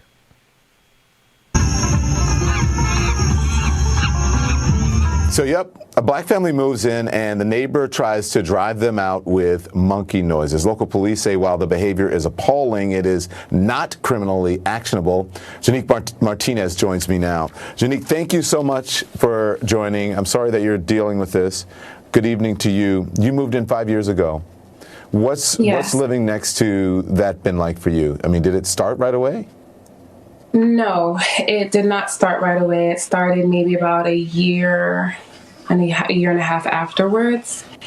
And it started off, just, during the day. And again, depending on which one of the families stepped out, a different song would play. The lights on his house would start blinking because as we step out of our home, we would trigger sensors that would then turn on music. Or we had one family, as soon as they pulled up in their driveway, the music would start. Or if you step outside your house, everything will start recording. Or it was just constantly feeling like we're on surveillance, and then the music was just the cherry on top. It was a lot. But that's what it started with was that. You got banjo music, monkey, and animal noises, flashing lights, but there is more, and I want everyone to listen to what else your neighbor is playing. Here it is. From now on, if a person uses the word nigger, it must be at least 7 words away from the word guy. It appears that the nigger guy epidemic is overall. Yeah, so there it is, folks. That's the whole story. Whoever got something. What do you do in those? What do you do in those moments? Like in those particular moments, I couldn't imagine what I would do. It's scary, right? Because you have so many feelings that arise. You have feelings of anger. You have feelings of fear. You have feelings of confusion. You have feelings of sadness because it's you, right? You're being targeted. Your home is being targeted. You're reminded that you're not seen as an equal, but then you want to go out and put hands on somebody. You want to go out and react, but your reaction may end up with you behind bars or dead. That's right. Hurt, house on fire, bricks through your window, harassment for like the rest of your time living in this neighborhood. What do you do? And especially as a woman, what do you do in that moment? I wouldn't know. I really wouldn't know what to do because for me, I live alone. I don't know. I really don't know. That's a very scary thing. And then to be harassed in that way. And if you speak up, it's a problem. You don't even know if the police will be on your side in that moment. It's a scary, scary thing. You know what I'm going to do? I'm going to pull up because at the end of the day, you all talk behind a microphone and a speaker and some flashing damn lights. Let me come knock on your damn door and let's see what you're going to do now. You going to play the music in my face? Because I doubt that you are. Because that there makes no sense at all. You're not going to terrorize me in my own neighborhood where I pay taxes and pay money and move in here. Right. Yeah, I'm knocking on your damn door and let you call the police on me. That's cool. I'm going to call some people over too. Because I'm sick of all of this stuff. You ain't going to strike no fear in my heart, bro. Damn that. I ain't got time. So here's the problem that I saw with that clip. The city attorney said, although it's offensive, there's nothing we can do about it. Well, let's assume that all of a sudden cars started coming up to the brother's house. Different cars started coming in my house. Tell me what the city attorney, what the neighbors and everybody else is thinking because these different cars are coming to my house. And trust and believe the city attorney would find something wrong with that. They find a way to come out there and investigate that situation. But now playing music and saying that, blasting the N-word all over the community, well, there's nothing wrong with that. Well, since you want to talk about music, tell you what, that brother Mac move in the hood, and I guarantee block party up in that mug you could ever imagine. I mean, from the block party where we got the whole block lit up, and you want music, you can get music till 4 a.m. We have that hood lit bid off. All of a sudden, DJ Exclusive will be out there playing. Let's go. Come on, DJ, drop them hits. Come on. All of a sudden, you're going to see the Homeowners Association come up with music ordinance and all kinds of ordinance of why I can't do what these crackers are doing. And since we do it like that, wait a minute. Bro, Mac, wait. I didn't tell you. We on Act TV now. You can't be saying stuff like that in real time. Go ahead. Go. Act TV, check this out. Act TV. If we can play the sound from CNN broadcasting the N-word, then you ain't got no problem with me coming out with a pack of saltines, crumbling them up, baby. Let the crackers crumble where they at. Like it or not. That's my damn dog. So I ain't got no show no more, man. All right, so just to get this back to a little bit of a serious note, the only thing that I see, like Bubba said, it's in our our first response is probably I'm gonna go confront them, but that's what they want. That'll be playing right into their hand. Because then as soon as you do, they're gonna call the cops, and we the ones in the wrong because we done stepped on their property. But the only way to handle it is kind of like Dr. Mack said.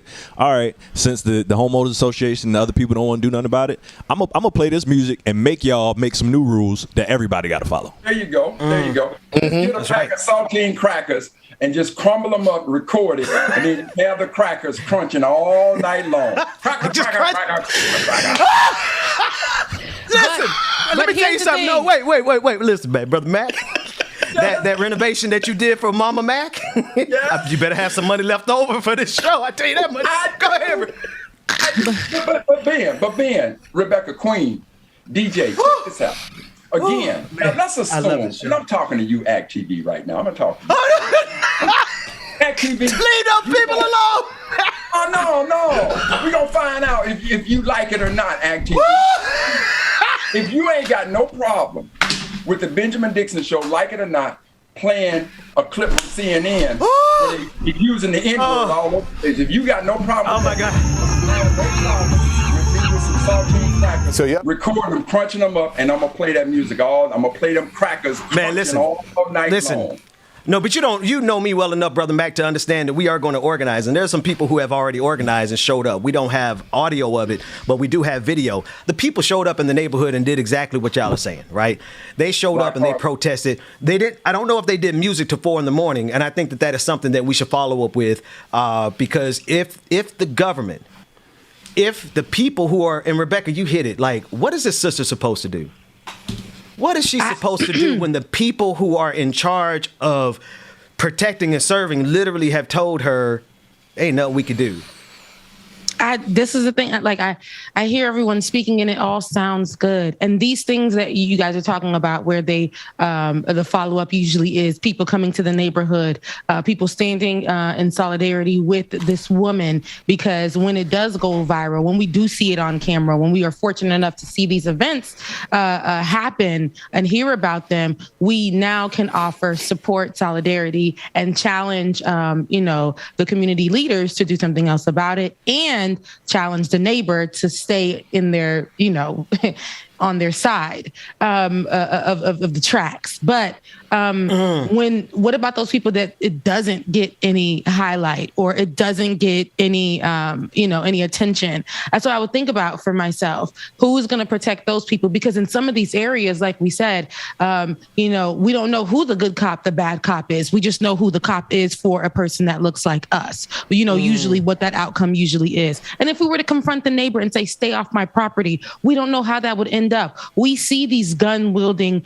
neighbors usually for doing the slightest thing. So playing music might lead you to dying, might lead you to getting murdered, or lies may happen and say that she's in there selling drugs. We've seen a woman on a bicycle, a nosy neighbor was out there, a woman who lives in the neighborhood who just rides her bicycle to the front of the street so that she doesn't even have anybody come into her house physically. She sells hair. And she's selling hair on her cute little bicycle, and the neighbors accuse her of selling drugs and would call the police on her. You see what I'm saying? Nosy neighbors all up in your business. And, and that woman, there's a video of that woman who being confronted by the nosy neighbor, and she had to remain calm that whole time. And everybody was like, if it was me. But you have to understand, if it's you as a Black person, you got to make the choice. Am I going to stay calm in this particular moment, or am I going to sit here and possibly sacrifice myself to call this woman out on just need to mind your business? And it sucks because we have to choose. There's a time and a place. Is there any video cameras watching me? Is this woman going to lie and say that I threatened her? Is this going to be a moment where she falls out like a woman in Victoria's Secret claiming that I've done something to her? Will the law be on my side even though there's video? So those are the things that we have to think about. It's such a long, drawn out thing for us. For me, my first thing is I'm about to whoop her ass. That's my first thing. But then I got to think about all that other stuff that comes with it. And we don't know how it'll end up for us. So, damn that. We ain't got to think about it. We're just going to pull up. Damn that. Because at the end of the day, I'm not going to be held hostage. And that's what's happening. In my own home. And I understand, I understand where you're coming from, Rebecca, and I do feel you because you do have to worry about all that stuff. But if I'm going to exhaust all of my resources, and if at the end of the day, after all my resources are exhausted, then I'm going to go ahead and try to take matters into my own hand. Yeah.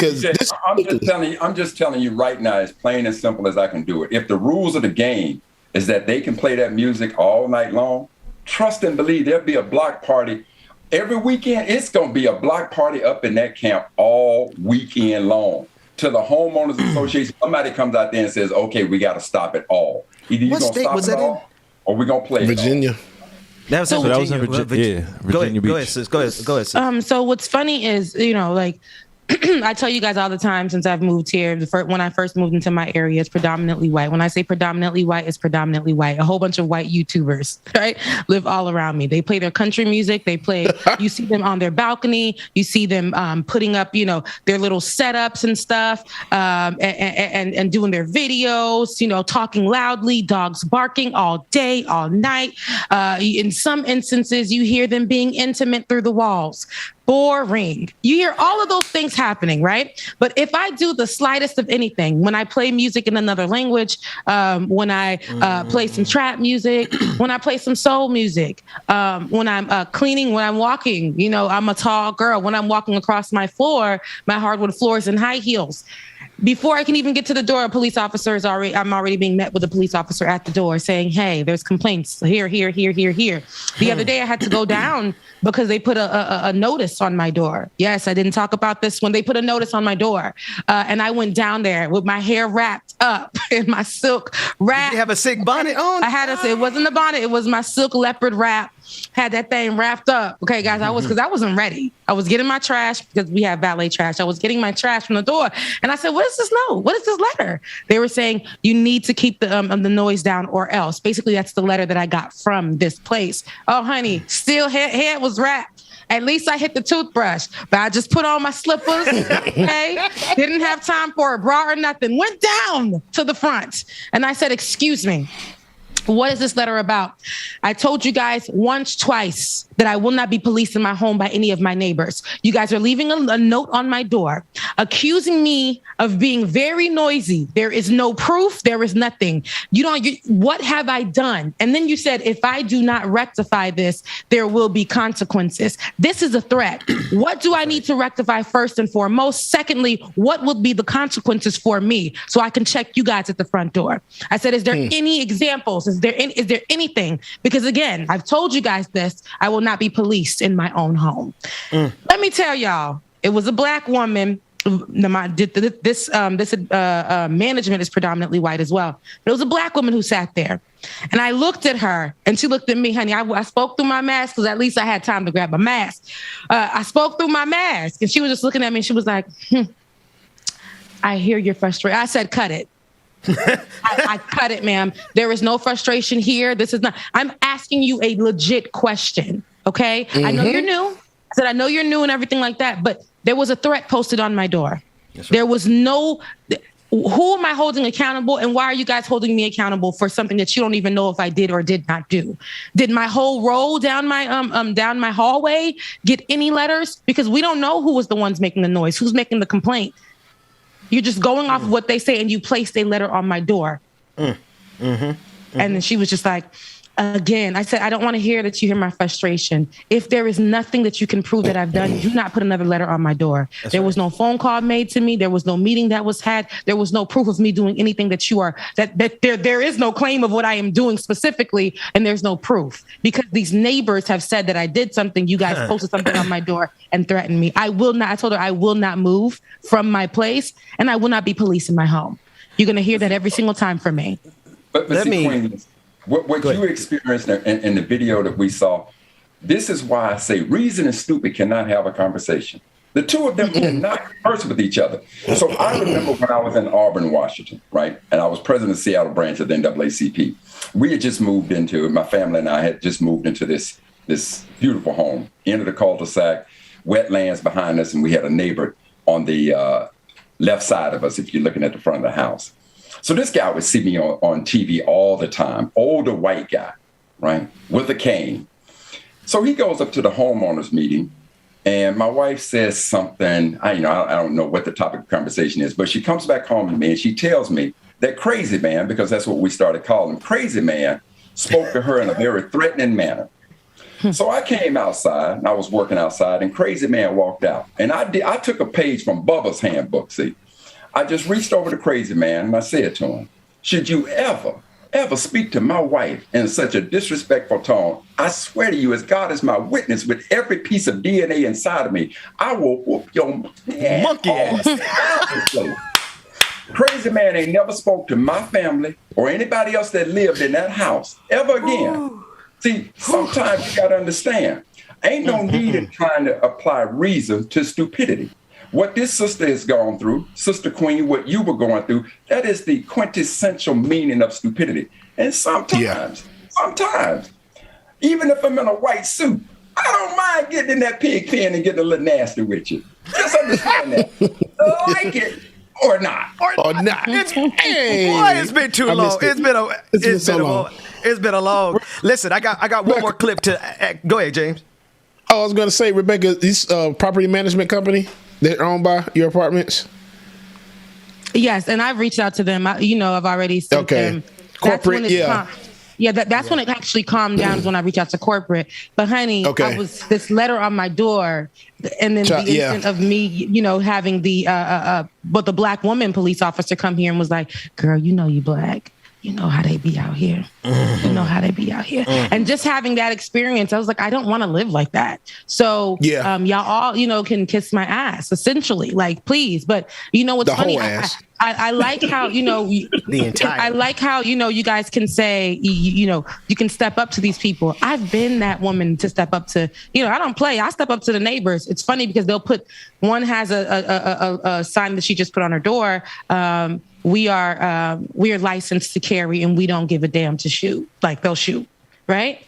And then you got another one who has the American flag, right? Just out on the door. That's too much stress. That's too much stress every morning. It's a lot, but that's a lot. And for me to live by myself as a young woman, to be out here, and I will drag these people, but again, it'll be just me. I don't have, my husband just yet to step out and be like, hey, what's up? I got to do that by myself. Yeah, my sister comes over here and she does that to everyone. She'll be in the parking lot just moving her car and be like, what you looking at, ma'am? I can park. I'm like, Melinda, you're just blocking the way. She can't say none of them. King James. Boy, you have to take us to a break, because you know what? She ain't got no husband, but she got us. We in the same zip code, bro. And Uncle Mac ain't afraid to come on over there and handle some of that business, Queen.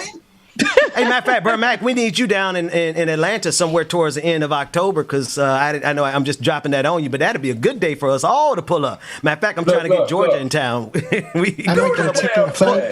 Pull up with cameras. David coming too.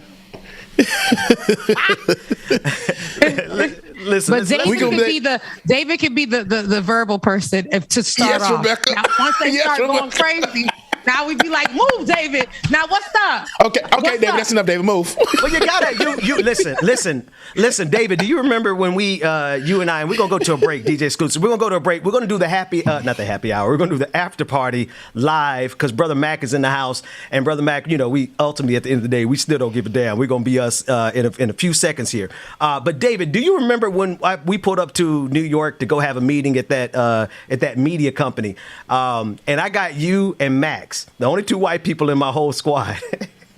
and I told y'all, just sit at the table and look serious, because that's all I needed was some white people at the table with me to let them know that we ain't playing with them. Because, hey, let's be real. Sometimes, Rebecca, what you said, no, it was James said, we got to pull up with some white people with us too. So we're going to pull up, Brother Mac, with the sound system from DJ Exclusive. I'm thinking about the Virginia story here. We're going to pull up with the sound system from DJ Exclusive in Virginia until 4 o'clock in the morning. And then we're going to pull up to Rebecca, to your neighborhood. Because I'm not liking the energy that they putting on you right now.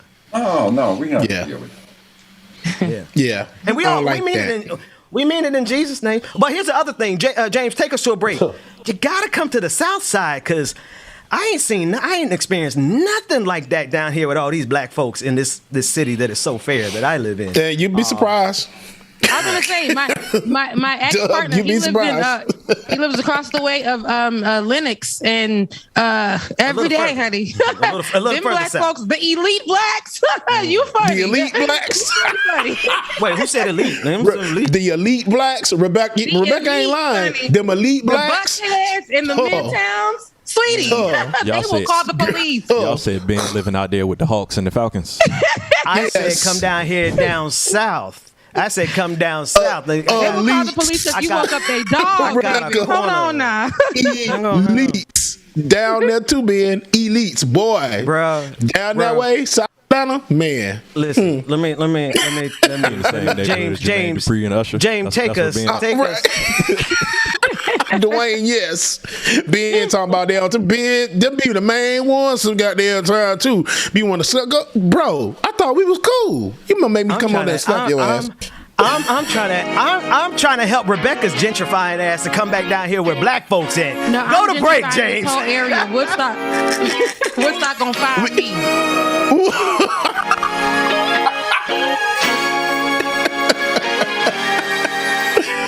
Y'all make sure y'all stay tuned, man. We got more coming up next. Public party. The after party will be public today, so make sure y'all stay tuned. We got more coming up. I burned out, so to speak. Now come a little close. I feel a little light in the light track. I felt a bit of bad, but I came back. Still a little light. All right, good morning, everybody. Again, make sure that you stay tuned and hit that like button if you have not already. Hit that like button, hit that like button, hit that like button, and share with a friend. Make sure that you share y'all comment as well too. Shout out to everybody that's streaming Twitch, Twitter, YouTube, Facebook, wherever you streaming from. It's Merting. Yes, this microphone is tripping, y'all. Really nothing I can do about it. Sorry. I know it is, guys. Oh my gosh. Look, people. The mic is cheap as hell. I mean, it's not cheap. The mic is just not good. Okay? I know, right, Rebecca? These are the Shure mics. They ain't cheap. It's just the cord that came with it is cheap. Cord won't stay in from nothing. I tap the microphone, the cord is gonna go out. So make sure that y'all stay tuned, y'all. No Infinite Content. It's been the same microphone from day one.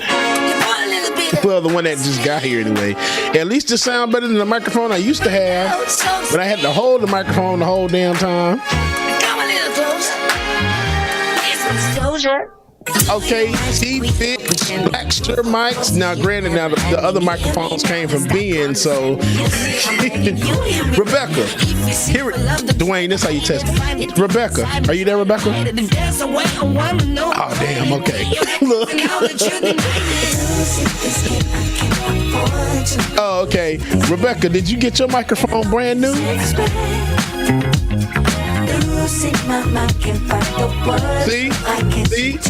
See, you know what they did to the DJ? everything. Being over there got new shit. Y'all know what I got? I got the hand-me-downs. The camera was somebody's, the microphone was somebody's. I had breath still on the microphone when I got it.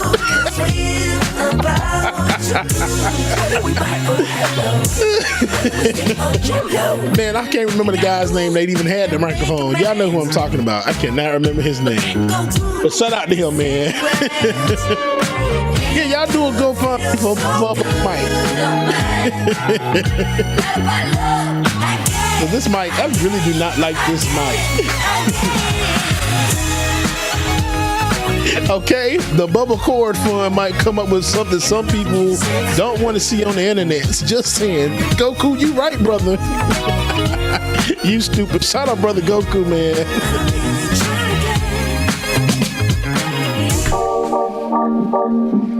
But not for real, I do need another cord for this thing. It's the micro USB. They so small and it's just so flimsy that you tap it, like I said, it's gonna stop everything.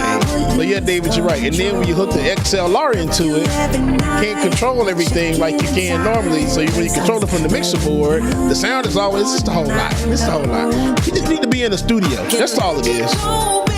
That's the fun y'all can start. Get our ass in the studio, huh? How about that? I really do. I said the truth. We can't go any road. Let's go. I'll fly out there for the whole week and then come back home to Atlanta. Let's play it how you like. How does it make you feel? Or you wanna change? I'll be whatever watching my weekend dance. You got to move tonight. Stars are watching us in the sky. I wanna right. Seven Sweetheart said, use my OnlyFans money, Bubba. No, Seven Sweetheart, that's my own personal money. I'm not gonna use that. You crazy, girl. Love you every night. No checking the time. Just us. All right, y'all. We are going back to the show. So welcome to the screen, Rebecca, Benjamin, and Dr. Mac. And me. Hey. It's the return of the Mac. It is Monday, October 11th. I forgot that we were on camera. It was just terrible. I heard it, and then it got crazy. Sorry. Maybe it'd sound better if you had headphones, huh? And you know what?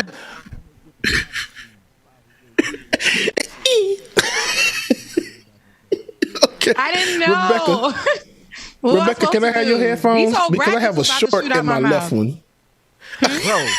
Wait a minute. Did we get because I got a short on my left side too. That's why I got on these today. See, anyway, that's why I keep pressing these. Everybody saying, "Is it look, why are you headphones?" Them same headphones y'all be telling me to put in my ear. Look, yes. Dr. Carmack is fine. He doesn't have headphones in his ears, and look at him sitting there, just happy on a Monday. Y'all want to keep bothering me? But Queen, I'm gonna just tell you why I'm happy, because I didn't say this to you earlier, but damn it, girl, you look regal. Oh, thank you. Come on, Regal. Yeah, Regal. Like Beanie Siegel. There is no equal. We better drop that lyric there, Brother Mac. Well, just talking with that goatee, looking regal. Right. Dr. Mac scored in the goatee. Listen, I do feel regal. Thank you so much. Look, she got the man flowing, got the big loops on, got the whole right. Dr. Mac, my mama in the chat said, "Hey, Dr. Mac, mama, you married, girl. You better watch out."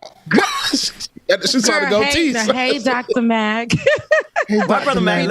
Why brother Mac? Look, he got the V from Vendetta goatee. Somebody pull up the Sergio. What's his name? Bergerac. Guy Fawkes. Look at that. Like he went off and was like, you know what? I'm coming back with a new look, because it was more of a nice light curl. Remember, it was a light curl, a little faded on the sides. That's what he had before. No facial hair, and then he came back and he gave us season 2. He gave us season 2. All of season 2. And heart palpitations, because he was like, I don't give a damn about Act TV, like it or not. We're going to be as black as we want to be. He said, y'all wanted me back? Y'all wanted me back? Oh, yeah. Keep playing. Y'all thought I was coming back, not Dr. Mac? It's never going to be that, okay? And that's what we love about you. Oh, man. Hey, Queen, you can trust the baby. Biz going to get a call today.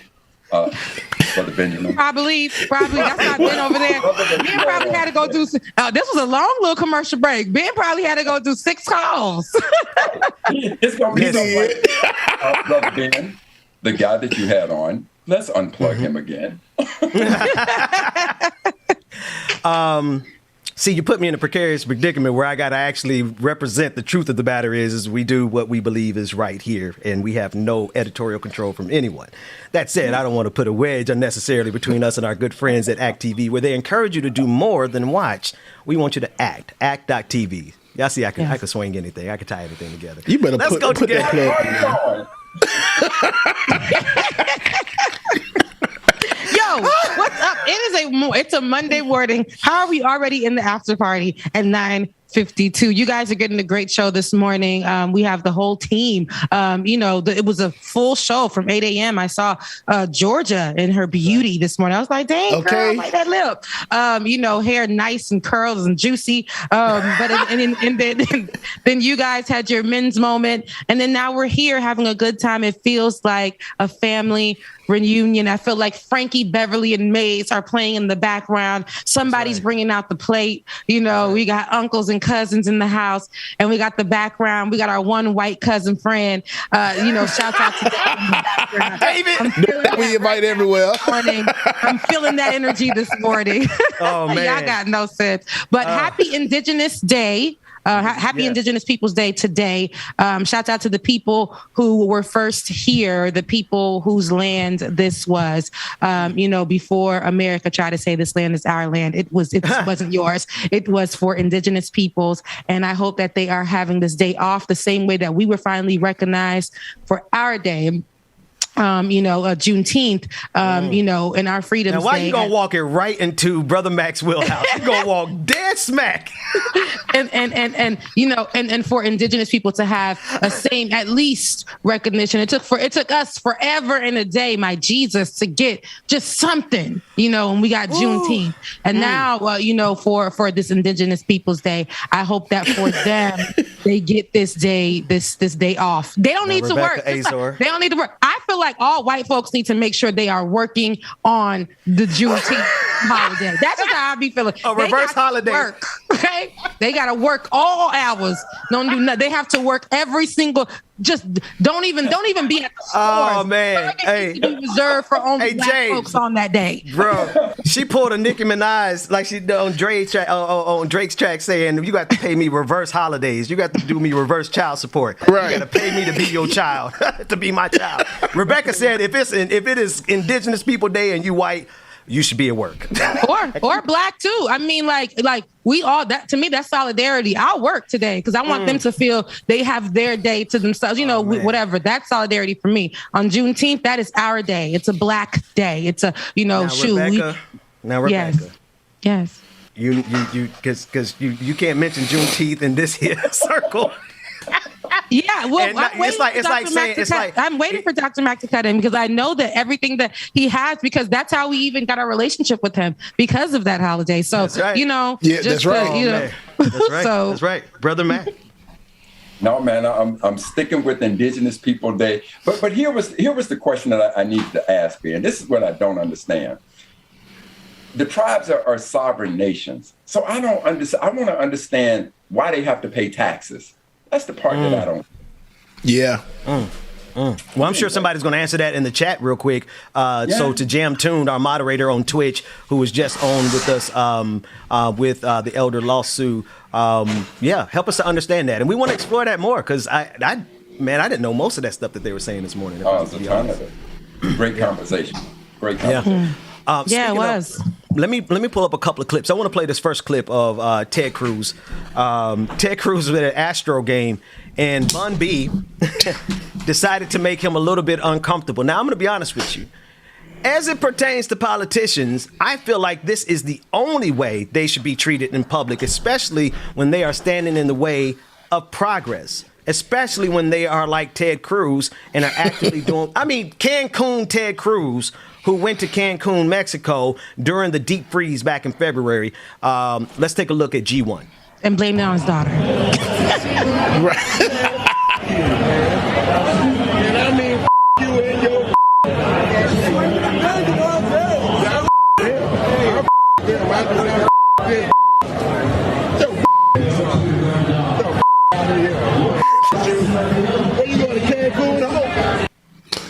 was so many beeps you couldn't understand it. We should have just left it uncensored. It's much better that way. Wait, we in the after party. Do we have the uncensored version? Because there was like every other word. Let's get the uncensored version. Like the Shade Rooms postings. You know, you can't hear a thing when they post a song. It'd be like the whole thing is like bleep bleep. Well, what did I listen to? What am I looking for in this content? I don't know.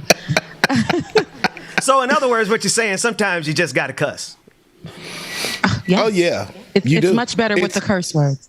Now, mommy, wait, I got to have a disclaimer here.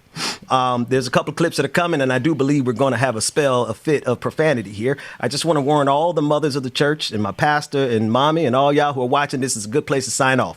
We are going officially into the after party. David, go and grab the uncensored version of this, because Bun B let Ted Cruz have it, and you just can't enjoy it with all the bleeping. I'm sorry, you just can't.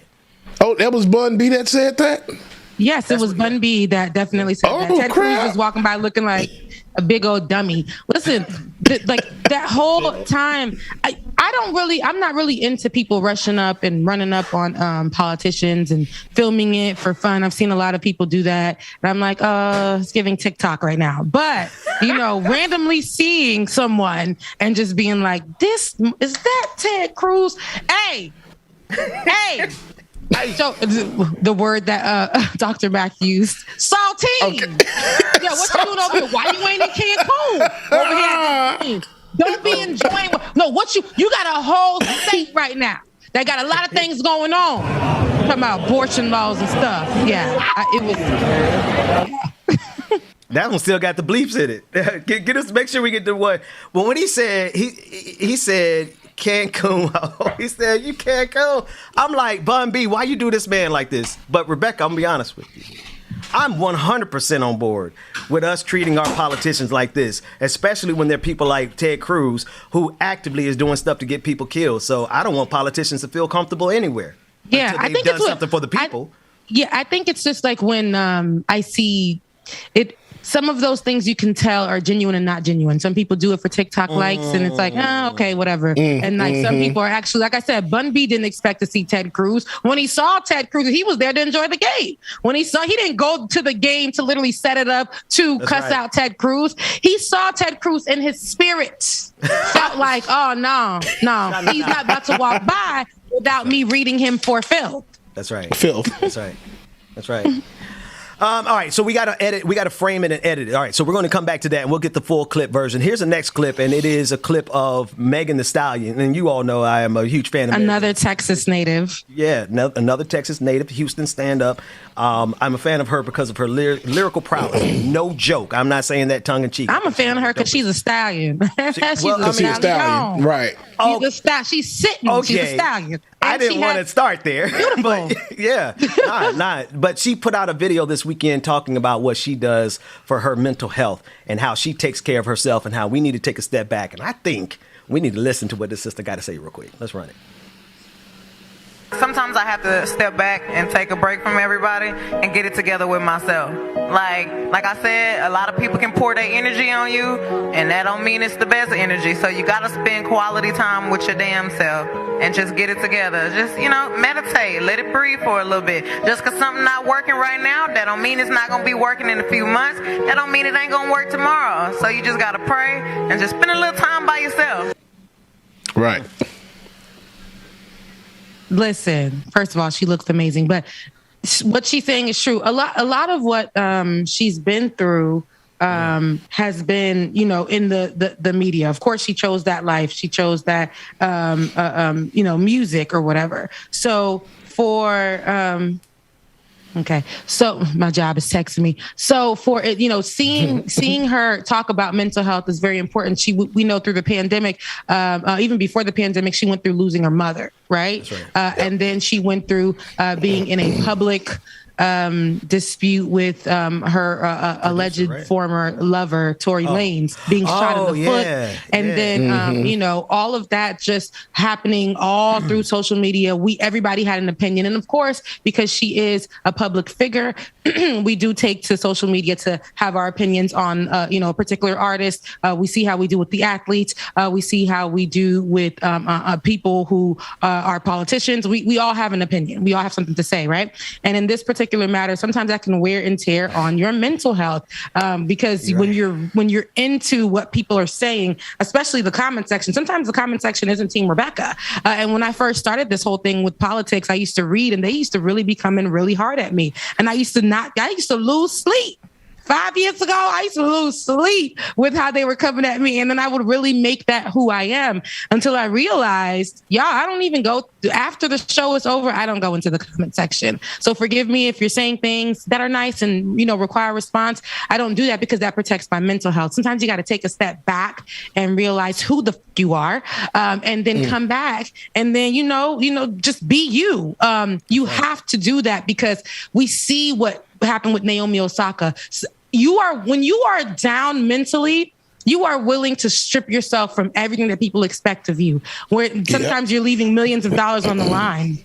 Sometimes you're leaving, 2 weeks of a check online so that you can have your day off, so that you can have your mental break and you can literally make it to another day. Some people don't. We've seen some other people take it another step further. They're not able to make it through, right? We see what happened with people like Robin Williams, where we don't even know that those people are suffering mentally, and they think, and for them, the last resort for them is to not suffer anymore and to take their own lives. So, mental health is very, very, very serious. And who?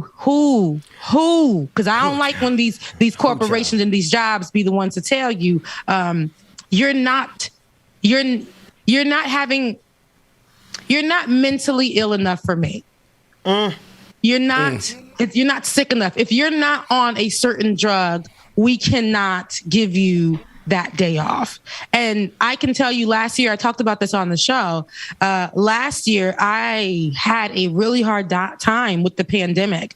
I had a hard time just dealing with not being alone. I had a hard time not knowing what the world was going to look like for me. Am I going to be sick? Am I sick?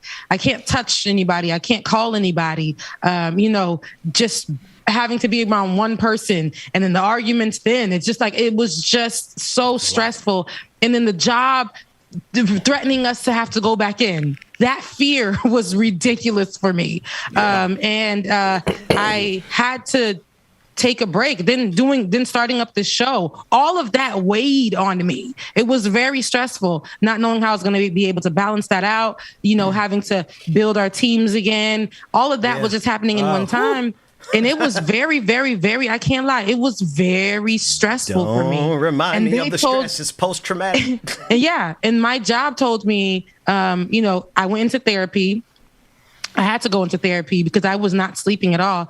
And they tried to put me on, drugs or whatever. And they're like, girl, you got this, and this, right? And I was like, well, how do I help it? And they were like, okay, we're going to put you on some drugs. And I remember calling you, Ben. I'm like, I don't want to be on no drugs. I just really want to get some sleep and wake up and not feel anxious anymore that something bad is going to happen. Yeah, I remember. And try to have happy feelings without being on drugs. But my job literally told me, you're not sick enough. Even though you were prescribed these drugs and this and this and this, and this is extreme in this case, it's not sick enough for us. You can come into work. So, It's mental health is important. So one thing I would say is this: if you look at these before and after pictures, there was literally only one person in the country that I ever saw that was exposed to this type of pressure day in and day out, and that's the President of the United States. You look at a before and after picture, 4 years, when they're elected, 4 years later, you could just see how much they've aged. We saw it with President Lincoln. I mean, I've seen it with almost every president of the United States. That's right. That's right. And because the world has become so much smaller, and I didn't think about it until, Queen, you said what you said about the stallion, that, she signed up for this. Today, with technology being the way it is now, the world is so much smaller that literally every step that a person makes is scrutinized. And we can say all we want to, that you don't care what the world thinks. Yeah, you do. We all care, which is why that stress is there. And so today, if it's ever important to take, and pay attention to yourself, pay attention to your mental health. Today, all of us are now in a position, a lot of us are in a position like that of the President of the United States, where literally every step you make can be scrutinized. You know, if we go back to this video of this neighbor who is spewing this venom and hate on the Black neighbor, that neighbor probably never thought that CNN would be at their doorstep, now having them out. Or now we can take a camera in the same way with law enforcement. There were so many times when law enforcement could do the ratchet things that they did. But now with the advent of technology, every step that we make is scrutinized. I cannot imagine being an athlete, an entertainer, or somebody that's very high profile, and literally every step you make, everything that you do is scrutinized. That kind of pressure must be enormous. So for those who can rationalize and realize, I need to just unplug, I need to step away, you know, God bless you, because, you know, that pressure is enormous. Yeah, for sure. You guys have said so many important things, and there's a lot for us to reflect on. But the thing, Rebecca, and forgive me, that stood out the most is the fact that you said that Megan Thee Stallion used to date what's his name? Tory Lanez. Tory Lanez. Wait, Megan Thee Stallion's like 5'10". Tory Lanez is like 5'3". Megan. That's all right. You know, that's all right. Ben, you about to say that? You know, back I'm in the 5'7". So you're saying there's a chance.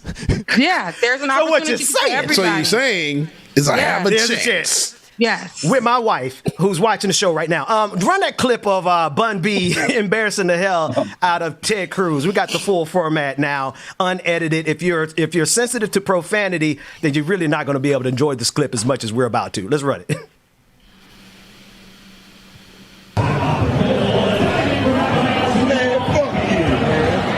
I mean, fuck you and your pussy. I fuck with them. I do not fuck with this bitch. Yo, bitch ass. The fuck out of here. Fuck with you. Where you going to Cancun? He said, where are you going, to Cancun? All right, y'all. Listen, it is 10:08. It is Monday. It is Monday, not Tuesday, October 11, 2021. I am so glad to have Brother Mac back on the screen with us. Brother Mac, we've missed you. We're in the after party. Like, I know you and I have been talking pretty extensively. We've been keeping up with each other. But what's going on with you? Especially because one of the things I want to get back to is doing our moment in Black history and understanding and contextualizing our experiences based on what we have going on in the past. So what you doing now in terms of history, Brother Mac?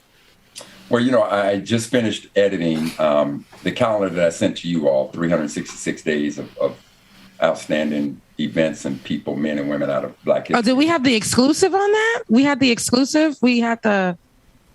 Before it came out? No. The copy that I sent to each of you, right? So you have an idea of what that looks like, you know, 366 days of Black history.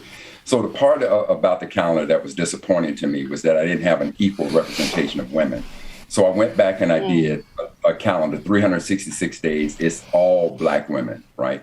And so Captain Barnes, who you all know, Captain Barnes did a magnificent job of editing the calendar for me. So he and I went through just hours and hours and hours of doing the editing. So that piece came into fruition. The calendar that you all have, I think I mentioned it to you before, that Google, I did a licensing agreement with Google that can extend for 3 years. So Google sent me a paycheck and I sent Mama a paycheck to get her house renovated. So come on now, somebody. That's kind of what was going on with that. And then, you know, unplugging, I decided, you know, because of that little COVID weight I got, I needed to get back in the gym. So I've been spending a lot of time. Speaking of COVID,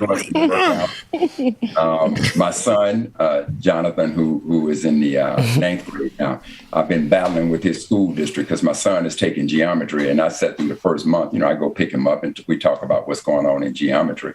And, you know, based on what he was explaining to me, my son was doing nothing more than basic math. So I ended up calling the district, and only to find out that they don't even have a qualified teacher. So I elevated that conversation all the way up to the assistant superintendent about that. So it's safe to say that Jonathan just came in and told me, Dad, they just introduced us to Pythagoras theorem. So I say, son, so you're telling me A squared plus B squared equals C squared? He says, yeah, Dad, but is it all the time? So we came home from school one day and I drew him a line. You know, we drew the base at 3, drew the side at 4. We squared it up, drew the hypotenuse, and proved that A squared plus B squared equals C squared. Yeah. So between all of that and going to football games and working out, I also picked up the sticks, and little baby Jesus called me out on the golf course. So I took him to 18 holes out. So that's a vacation, but also you were doing the work in these streets. I imagined, and I know that's not how you did it, but I imagined it was A square equals B square. What the monkey ass A square? What does it equal, son? If you don't get the square root of 7 on, boy, look here. What does it? You telling me that if I have 4 apples and 2 are gone, that I have 5 left? Okay. Boy. Okay. Now we heading up to the school tomorrow. Enough is enough. I don't know what I'm paying for. That's what I was getting right there. But I will tell you this. So when I drew the base, or my son drew the base, and he drew the side, and he drew the hypotenuse, and we measured, we measured the 4, measured the 5, and he actually did the math. I cannot tell you how much that meant to him. So that after he did the math, we drew the lines, we drew the triangle, the right triangle, and measured the hypotenuse, and he saw the math actually work.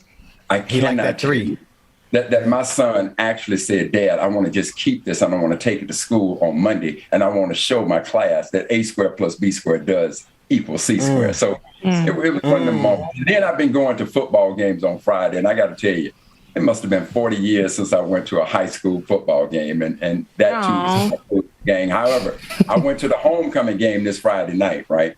And of course, the stands were packed on the home side. When I looked to the visitor side, wasn't a whole lot of folks over there. So I needed to migrate out of COVID Central over to the visitor side. I knew that was coming. That's my strategy. That's how I'm gonna do the classic. Cause fam, you ain't gonna show up for real. So I'm gonna go sit over there in the marching band section for the 100, because there's gonna be a lot of empty seats. That's how I'm gonna stay safe during the classic, Rebecca. You think it's gonna be a lot of empty seats, Ben? Don't kill her. These people gonna be out there in droves because they was packed as hell during this homecoming. They're gonna be out there. They waited a whole 2 years where they couldn't go to no games. Yeah, exactly. They're gonna be out there. They're gonna be out there. That thing gonna be Norfolk packed. State game a couple weekends ago.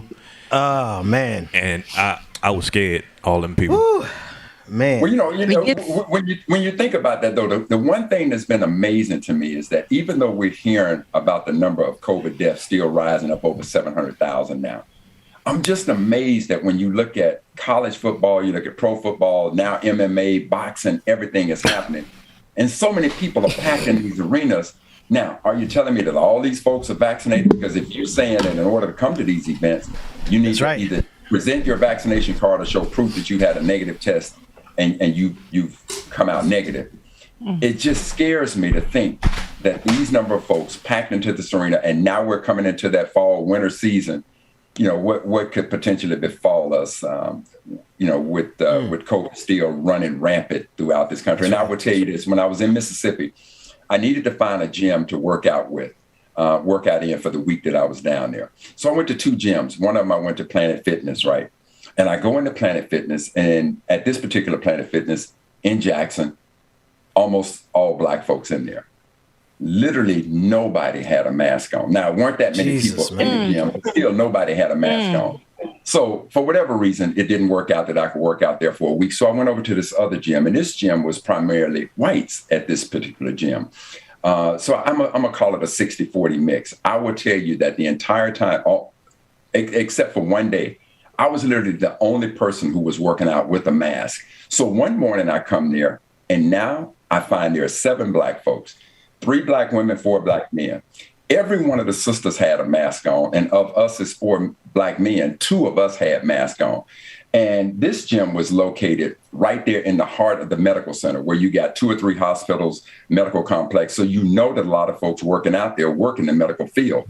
And I was amazed at the number of folks who did not have a mask on. But trust and believe, the entire time I worked out, that mask was in effect. So it was just amazing to be down in Mississippi. And I would tell you that while I was down there, the entire time I was in Jackson, Mississippi, I only saw 2 white people that had masks on. That was it. What? Bro. Only two. These folks don't care. They don't care. But that's all right. You know, we gonna get the word out and make sure that we get vaccinated. I like that story we covered from Alabama where that sister went door to door and helped get her city. Alabama on average is only 37% vaccinated, but in her particular city, they're 90% vaccinated because she went door to door and made that happen. So Dang, I wish I door to door. Listen. I have two things to say. Dr. Carl Mack, thank you so much for telling us what you were doing, because it sounds like that was some mental health too for you. You probably were very disturbed at the fact that your son, was not, being taught correctly. I don't want to put pressures on teachers, but when the basic thing that you think that your child is learning is not there, then it's time for somebody to do the work. And you did that. You challenged the school, and there was some changes that happened. If you didn't do that, then the changes wouldn't have happened, not only for you, the school, but for your son. So you did that, and it helped generally for the school. So now other people's kids are going to be taught what needs to be taught. So thank you for that. And that probably worked your nerves so bad, but you needed to make sure you took time out to put for your family and for yourself. So I can just hear Brother Mac saying, Pythagoras, monkey ass, get this hypotenuse. No, the hypotenuse, man. No, I would tell you this though, Rebecca. That really wasn't stressful. It was therapeutic more than anything. But let me just say this about that school district, as well as this is an overarching problem. So this particular school, Westlake High School, and I ain't got no problem saying Westlake High School in Waldorf, Maryland, there's a black principal there. So she invited us there one morning to talk about the status of black boys. She put 4 slides up on the screen, one showing the proficiency in math, one showing the proficiency in science, English, and then an overall graduation rate. When they showed the proficiency rate in math, science, and English, they didn't even have a 20% proficiency rate of black males in math, science, and English. Yet the last slide she puts up, which shows the graduation rate of which she wants to be so proud of, shows a 93% graduation rate. I said, excuse me, Madam Principal. Men lie, women lie, but numbers don't lie. How in the hell can you show us a slide that shows a less than 20% proficiency rate in math, science, and English, yet you got a graduation rate of 93%? And she looked at me as though I was a troublemaker. And I looked at her as like, and then you want to ask all of us as black parents to trust and believe that you got our children's best interest. You may look like me, but you're in over my child and all of these children. So you mean nothing to me like that. You're unqualified to be in this situation. So I plan to go to the school board meeting in Charles County, Maryland, and I plan to give the school board an F. I want to give that school an F. I want to give the principal an F. I want to get a whole damn education institution an F, like it or not. Hey, Dr. Mac, let me know when you going. Let me know when you're going, because I'll be there with a camera. That's right down the street from my house. I'm right here in Charles County. Let me know. Tomorrow? I believe that the school board meeting happens on the second Tuesday of the month, which would be this Tuesday. So trust and believe. I'm going to be there. I'm going to give them all an F, because then the principal tells me that when the school year started, they didn't even have a teacher in the classroom. So for a month, while children all over the country are studying geometry, my child ain't even got a qualified teacher in this classroom. And so one thing I said to her, as well as to that school, this, from my research, when I was the executive director of the National Society of Black Engineers, when I was on the board of trustees of an engineering college and on the advisory board for the School of Engineering at Mississippi State, one of the things that we found is that in schools that are highly attended by children of color, in many cases, they don't have qualified teachers in the higher level math and science. That's right. And so the teacher, the principal now wants to explain to me. I said, listen, sister, I don't give a damn what your explanation is. The facts and the results are still the same. That my child and children like him are sitting in a classroom without a qualified teacher teaching geometry. So get the hell out of here. I don't really care to hear your Jerry Lewis bullshit. That's what I'm talking. Oh my God! Savage Sweetheart said, "Dr. Mac, you gotta roll up in some buses like Lil Charlie Kirk." No, hey, Bro Mac, you want to sponsor a trip? We'll all drive up. Charlie Kirk. We'll get us a little rental and get us all up there. I used to teach math on the high school level. I used to teach geometry, algebra 2, math for college readiness, and I forgot what the last one was. Trigonometry. Whatever. Well, no, because we couldn't get to trigonometry, Brother Mac, because they were all dropout prevention students. Or it may be pre-calculus, but anyway, go ahead. But here's the thing: what you just mentioned was literally the year that I decided I'm no longer going to be a teacher. And it's not just, I don't want to make it sound all noble. I really quit because I didn't want to get caught on YouTube cussing these kids out. That's how long ago. It was viral videos were just a thing. But what happened in the same semester that I stopped being a teacher was that I was at a school in Jacksonville, Florida, that went the entire first 3 months with me being basically the only math teacher at that in the entire segment of the school. I had to teach like damn near 60 kids, and nobody else even had a teacher, Brother Mac, right? And so this has been, but I'm telling you, this was back in 2012, 2013. Whenever Sandy Hook happened, that's when I was teaching. And they have been struggling putting qualified teachers in those classrooms ever since. And it's, for whatever the reason is, it constitutes a complete failure on behalf of our black students and children. And Ben, here was the thing that bothered me. This African-American principal, you know what her recommendation to me was? Was that they can have a Saturday school for my son to come and learn geometry. I said, I can't tell you what I said. I was hot as fish grease. I said, woman, have you lost your mind? You want my son to come and do Saturday? What's happening to Monday, Tuesday, Wednesday, Thursday, and Friday? Because I can guarantee you forget all over the country, but all over the world, there are children who are doing a phenomenal job of being exposed to the higher levels of geometry. And now you want to tell me that your fix for this is a Saturday school? The number of excuses that they had was appalling. But again, this is what's happening into schools highly attended by children of color. And so we must be stay on our P's and Q's to make sure that we pay attention. And this simply came, Rebecca and fam, this came because when I go pick up my son, I'm always like, what's going on in school? So, he tells me about a book he's reading and he has to write an essay. And I'm like, well, what's going to be your thesis sentence? He gives me 2 points. And I say, well, son, you need to know that a thesis sentence has 3 points in your essay. Well, Dad, I'm not sure. So we look up thesis sentence. So these are the types of conversations I have with the little man. It's always kind of cool in the game. Hey, man, that's what's up. Yeah. You know what I want to do? Before we get out of here, Rebecca, obviously you get the last word every time I try. You straighten me. You know whose show this is. I may not be on the marquee, but you know whose show this is.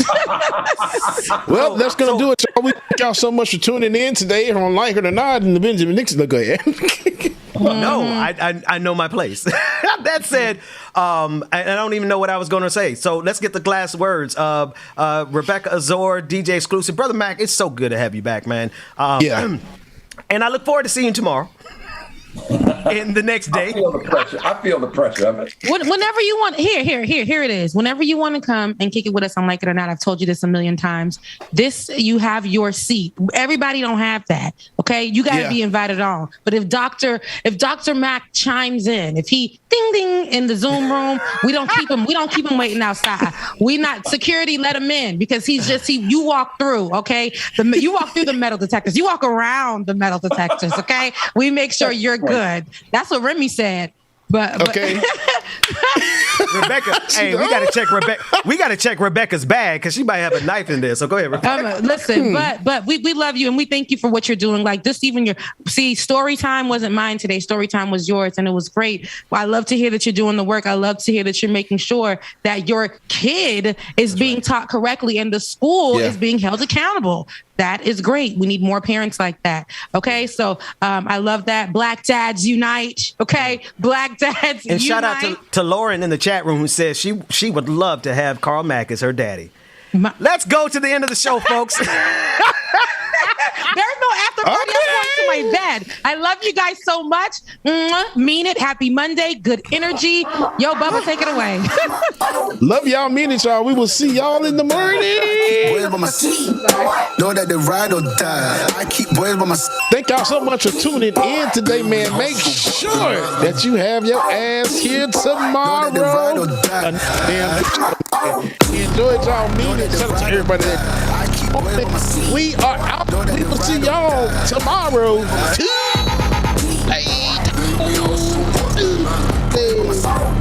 Peace out, y'all. Love y'all meeting. We'll stay. My name came up a lot of sounds, more when I was not around. Certain people that I know, they ain't no longer about. My name came up a lot of sounds, more when I was not around.